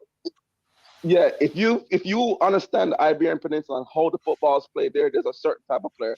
Ajani's skill set is not made for that. But Dwight, that's where I worry more. Fresh is saying that him see him and he was a beast, but that's what Formula is saying and Dwight is saying. They might look good in the Premier League, but when they go up against other seasoned professionals, they're not going to look as good as they were in the Premier League. Yeah, Formula, you were saying something. And the point that Dwight made, what actually worries me about what Dwight just said, is that one of Ajani Talbot's strengths last season in the JPL was how well he read the game. That was one of his strengths, how well he read the game. Well, see, Formula, it's all relative. He might have been reading the game relative to who he was playing against and the league he was in. Yes. And that's the point. It's a fact, because my thing is that I think the rest of the world is leaving us behind, man. Like way behind, years behind. Yeah, I think the football everywhere else in other leagues is improving, but the level of talent that we are producing is relatively stagnant, right? There were certain leagues where we used to could export a baller to. And but I mean, look at the MLS, for instance. We used to see a bag of JPL players leave the JPL and go to the MLS. And now but that is politics, Formula. That's politics, and MLS is a different league in 2022 than it was in even 2017. In terms of the quality, I think they have a cap on international players now and all of these. They do have a cap, but let me tell you the thing with MLS. They do have a cap, but MLS teams are not going to spend 200, 300,000 on a Jamaican that's been playing semi-pro football when they can get an Argentinian that's been playing in professional since he's been 14 or 15. That is the change. But that's the thing now. And Argentinian fans are going to show up at the stadium. So until there is a reason why Inter Miami signed Damian Lowe over other players. Damian Lowe has a following locally in South Florida, right? He can bring people to the stadium. Jamaica MLS teams are not going to bring who have we transferred over? Let's say a Shamar Nicholson. MLS teams are not going to spend 300,000 on a Shamar Nicholson because they can get an Argentinian, a Brazilian, a Colombian for the same amount, and the stadium going pack, and they can have a bigger sell-on value. When you were touching on Johnny, yes, sir. Look at Peter Lee Vassell, for instance. I understand your point, and it's a solid point. They're exporting from markets with they're importing from markets with better quality. And it's a business for them. That is fact. But that also ties into what I am saying. Because they're importing from Europe and South America, the players are better, so the quality of the league and the standard of the league is rising. So when you do see a player from the JPL sneak through, like a Peter Lee Vassell, right? Gone are the days when a player like Peter Lee Vassell would have left the JPL, one of the best players in the JPL, a walk-past players in the JPL, would have left the JPL. Literally, the word walk is crucial in that conversation. and gone to a MLS and did very well. That was happening 10 years ago. Now Peter Lee Vassell went to the MLS as one of our best exports and could hardly get, I think it's like 2 games in get. When the pace of the passes caught up with his walking, he got exposed. Look at Junior Flemings. He got transferred from what? USL. He's in France. Yes. What is happening? So I'm going to talk all of these things. One of before you jump back in, Dwight. I believe one of the major issue that we're having is the IQ of our players. And if they are not learning the game at the level that it's supposed to be taught, then the IQ is just control and pass we are doing dribble pass and them something there. And at the end of the day, we don't understand how a defender is supposed to move, how a forward is supposed to move lateral towards the wide man and the central defenders. All of these things. Do they know these things? I'm not sure. I'm just asking. But do I take you can jump back in? They don't, coach. So I'll give you 2 things that our players need. They have the capacity, and we have the coaching in Jamaica to help these things. 2 things they need to improve on, right? From a footballing standpoint, our players, Busy Atkinson being one, need to understand when you beat a defender, find the open man and pass it quickly, right? When you heard of the critique on Fleming, he needs to release the ball faster. Jamaican players do not release the ball faster. Mm-hmm. Example, Deshane Beckford, great footballer. Reason why he's not playing the MLS, he doesn't release the ball fast enough. So that's number one. Because when you hold the ball in there, you disrupt the pattern, and you disrupt the movement, But they don't have the technical ability to move the ball quicker. Huh? They don't have the technical ability to move the ball quicker. They do. They do. No, they just weren't taught it. Yeah, some do. Some do. Some do. It's just they weren't, when they made the mistake at the U16 and the Manny Cup level and their development level, they didn't get punished for it. Mm-hmm. I disagree. Right? Because you have a few of them have the technical ability formula. Not a great number, but a few. You probably can count it on one hand. But watch Pearson, for example. Pearson gets the ball and releases it quickly. No, just international level, decent international pro level. Dwight, that will look a whole lot slower if you take him up right now and even drop him in at the USL. that quick movement of the football from Pearson would look a whole lot slower if you lift him up right now and drop him in at the USL. No, Pearson played academy U19 football in the States for about 6-7 months. He knows what he's facing. But that is different from the American second division or even the American first division. And you see, we are said that it is said that Jamaicans have fast individuals, but we lack those things when we go overseas. We can't run fast. We can't play the ball fast. These are the things that cause us not to do well in when we go to Europe and these places. We struggle. And coach, I'm going to touch on the last one because it was beaten to my head when I was younger. Our players need to learn the languages of the different places they're playing much faster. I give you an example. In France, they speak pretty good English, but and they have English players on junior firms. But you need to go in there your first 3 months, beat the book and learn French. If they're going to pay you that money, you better learn how to take tactics in the language. It helps. This helps your adaptation process. Mm-hmm.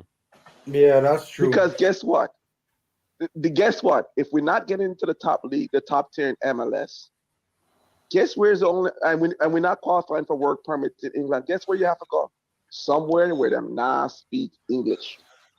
Mm-hmm. And my strong suggestion, I know this from a business standpoint, if you're gonna be somewhere for 3 months, soak up them language as much as you can and learn how to understand tactics and information is.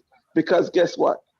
You weren't $1 million transfer coming in. So if they have to, for $100,000, $150,000 transfer, they have to hire a translator, somebody to take you to the grocery store. At too much money you cost, a waste of time. Yeah, that's Because you know what they'll do? said that. They'll get a Ghanaian, they'll get a Nigerian, they get a Cameroonian, and that region can talk 5 different languages the first 5 weeks in a camp. Dwight, before you go, that adaptability. Dwight, before you go, let me. So it's not Dwight, only the footballing adaptability. Also, you Right. have to look at the language language and all of these other adaptability. variables. And get along with the teammates, yeah. Yes, sir. Dwight, yes, sir. Can I ask you a quick question? Fascinating listening to this discussion. Really interesting. I'm going to watch the review and rerun very keenly and closely. Dwight, do you trust in Paul Hall and the selection of the forthcoming Jamaican national team going forward, being comprised of a squad, a group of players that can actually show a system, a rate of improvement? We saw it in the game against Peru. People were waxing lyrical after that game, 3-0 loss, but a system seemed to be in place. We saw a difference from the Tapa regime. Do you trust in Paul Hall to bring the true flavor of the Jamaican national men's team out in the forthcoming years? I don't think it's Paul Hall alone. It has to be a group of coaches, meaning it has to be Paul Hall, Marcel Gale, Mr. Speed, the coach at Mount Pleasant. It has to be several coaches. One coach cannot do it. Even if and I will even touch this, and this is going to be controversial. We need to look at our technical director and what his actual role in this, because he's the one that really leads it more so than Paul Hall. Yeah. And the other thing that needs to be looked at, we're looking at these overseas-based professionals, then we're looking at the local players. Go ahead. Right? We're looking at the overseas-based professionals who are playing in the first-tier league and the local players. Do you notice the dramatic drop in levels between those two? Yet we're ignoring a player that might be in the second tier in the U.S., might be climbing the ladder at 22, 23 years old. That's climbing the ladder in the U.S. We're missing those middle tier guys because we're going from our top level players to our third level players. And we're skipping the second level ones. Because soon as a player gets a contract overseas, Johnny Talbot, for example, and get a contract with them, we're not calling back up. By the way, sorry to cut you, Dwight, but Fresh God, just before I head out, Fresh God did make a very important comment earlier on in the chat, where he said that from his understanding, Ajani had a big injury. So, if that is true, I'm very sad to hear that.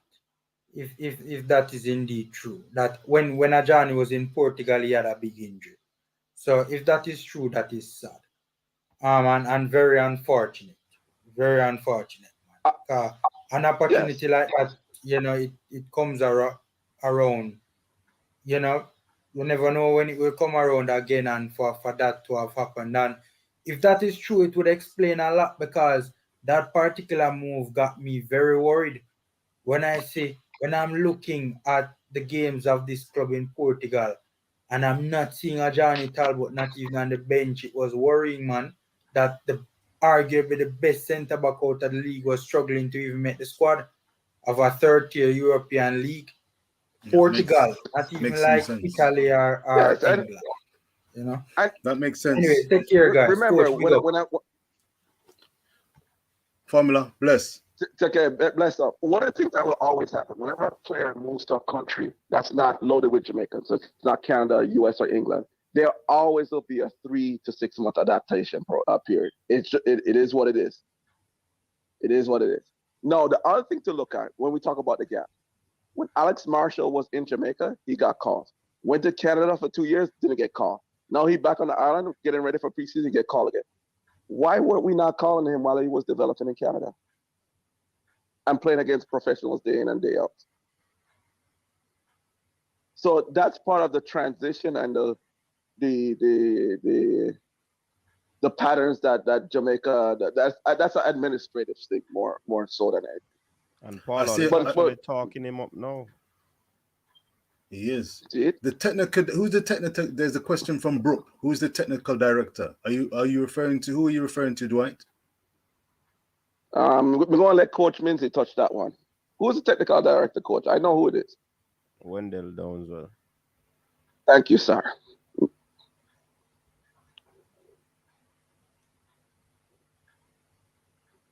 Say no more. Very interesting. Very interesting. I'm gonna make a move shortly, but I've been struck from when I joined earlier tonight on Coach's desk, Dwight. I was struck and wanted to know, do we have an overinflated opinion of the Jamaican talent? We see what the track and field athletes do. We can see and identify talent, potential, and I just wanted to get a comparative look at the Jamaican talent available and how we're going to go forward. Dwight, do you see world class? Do you see CONCACAF class potential in Jamaican players with a sufficient IQ to mix with the very best in the CONCACAF region, so we can actually no longer be looking at 6th out of 8 teams in the CONCACAF with arguably the greatest crop of talent we've ever had? What's the future of Jamaican football, in your opinion, Dwight? Jamaica has the players that are capable of it. They have the players with the intelligence that are doing it. They need to improve the discipline, especially the off the field portions. They need to improve that part. Yes, Jamaica does have it. One of the things that Jamaica is doing and that hurts our football, there's a high priority on schoolboy football. And you know from the UK, these players are signing pro deals at 16, 17. Jamaica's top players are starting to play Manning Cup and the Costa Cup at 16, 17. You will always be 3 years behind if we don't have the top 16 and 17-year-olds also playing in our top league, JPL. And that's maybe 2 to 5 players maximum per year. But when a player that is 16, 17 is playing 20 games of schoolboy football and never even touches maybe 3 or 4 games of the JPL, they will never develop to the same level in the CONCACAF region. Once that is fixed, then we have a better chance of doing better things. I think you've hit one of the nails on the head. That's a great point, Dwight. Yes, sir. Yeah, man. Yeah, man. All right. Respect, gentlemen. All right, cool. Full respect, Sean. Thanks for taking part. Blessed. Excellent. Big up the formula who was on. Sean, what say you? Yeah, man. Hey, off in a few, you know. Yeah, so it's really about the point or the super chat I made saying, you know, how can the top goal scorer in the Manning Cup not be in the under 20 squad? And the caller, Sean. Yeah, man, Sean, man. Bless. And the caller said, well, because he's playing against 14 and 15-year-old players, which is not a factual statement. And then right before he left, he said, well, the top 17-year-old players in the country or in the Manning Cup in the JPL. Well, the top goal scorer in the Manning Cup is 17. And if the caller is going to say, well, he shouldn't be, or if the caller is going to justify him not being in the squad because he is apparently playing against 14 and 15-year-old players, which is not correct. I don't think the average age of the Manning Cup pool of players is 14, 15. But let's just say it is, which it's not. Then no one from the Manning Cup pool of players should be in the under 20 squad. If the top 20, if the top goal scorer should not be in the squad because he is playing against 14 and 15-year-old players, then fine. Then nobody from the Manning Cup pool should be in the under 20 squad.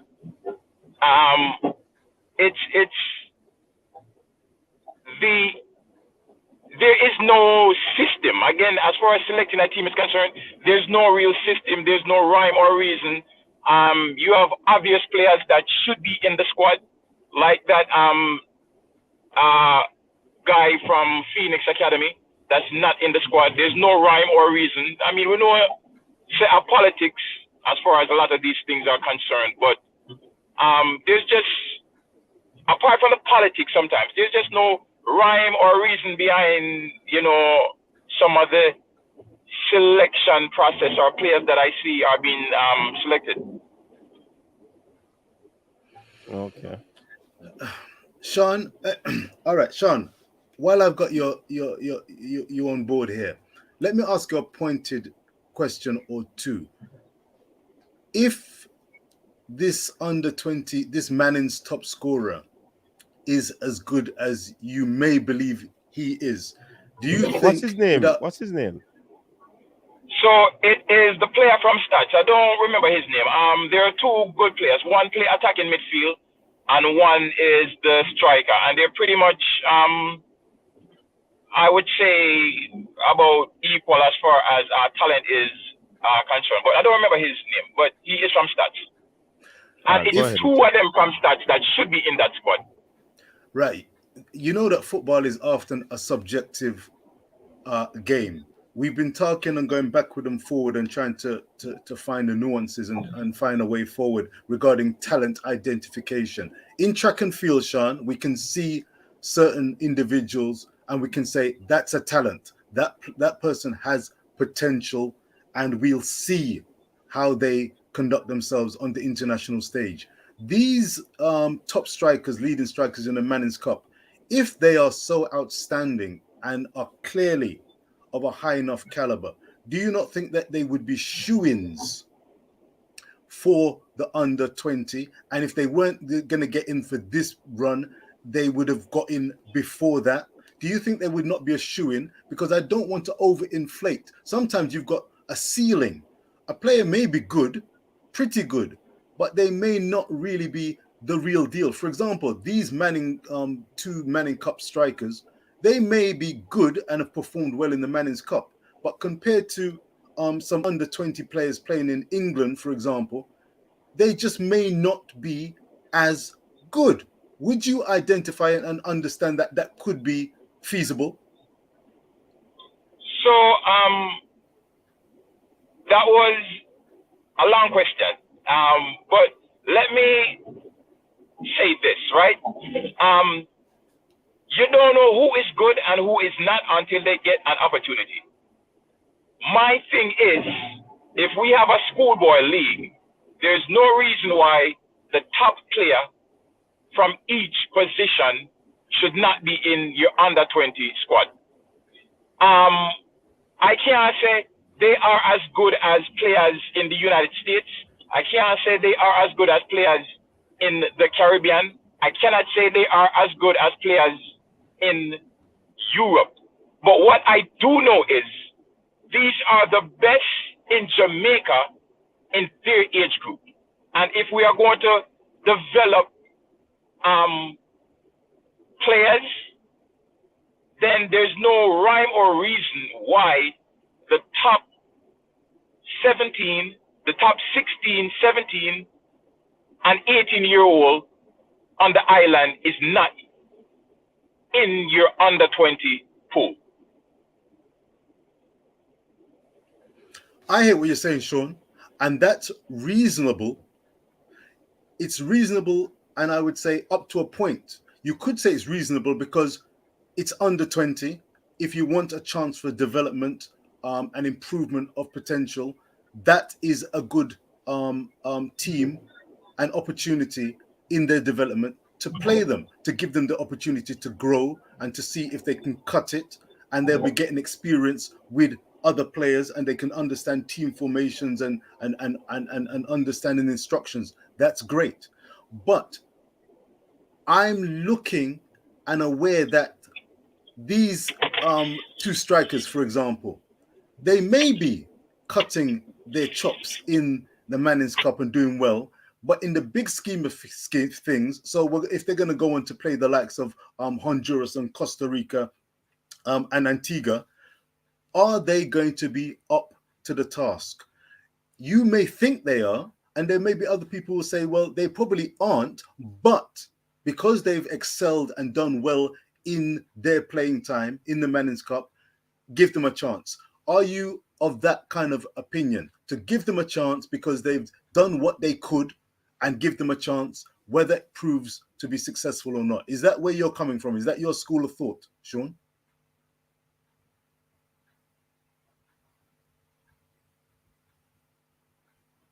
Sean, are you on mute? No, he's not mute. We don't hear him. He's gone. He was driving. He was driving, so we never know.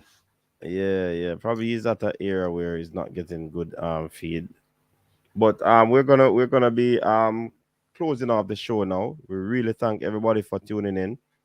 The Tiddlywinks boss, the Reason boss, big up yourself, Richard. Always enlightening. Big up to Formula. Big up to Sean. Big up to the callers who called in.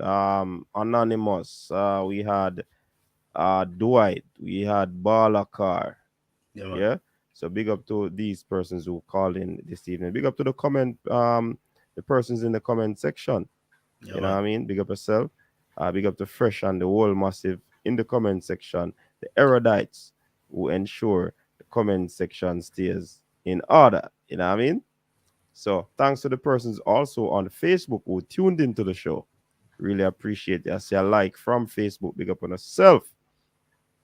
First night of the weekend's triple treat. Second and third night.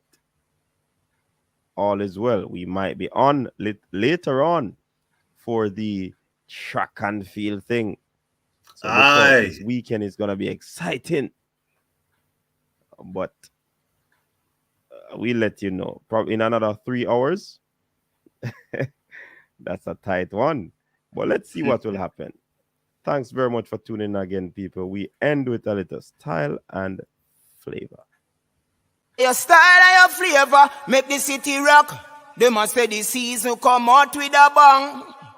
Coach Minzy, best round here. Remember that.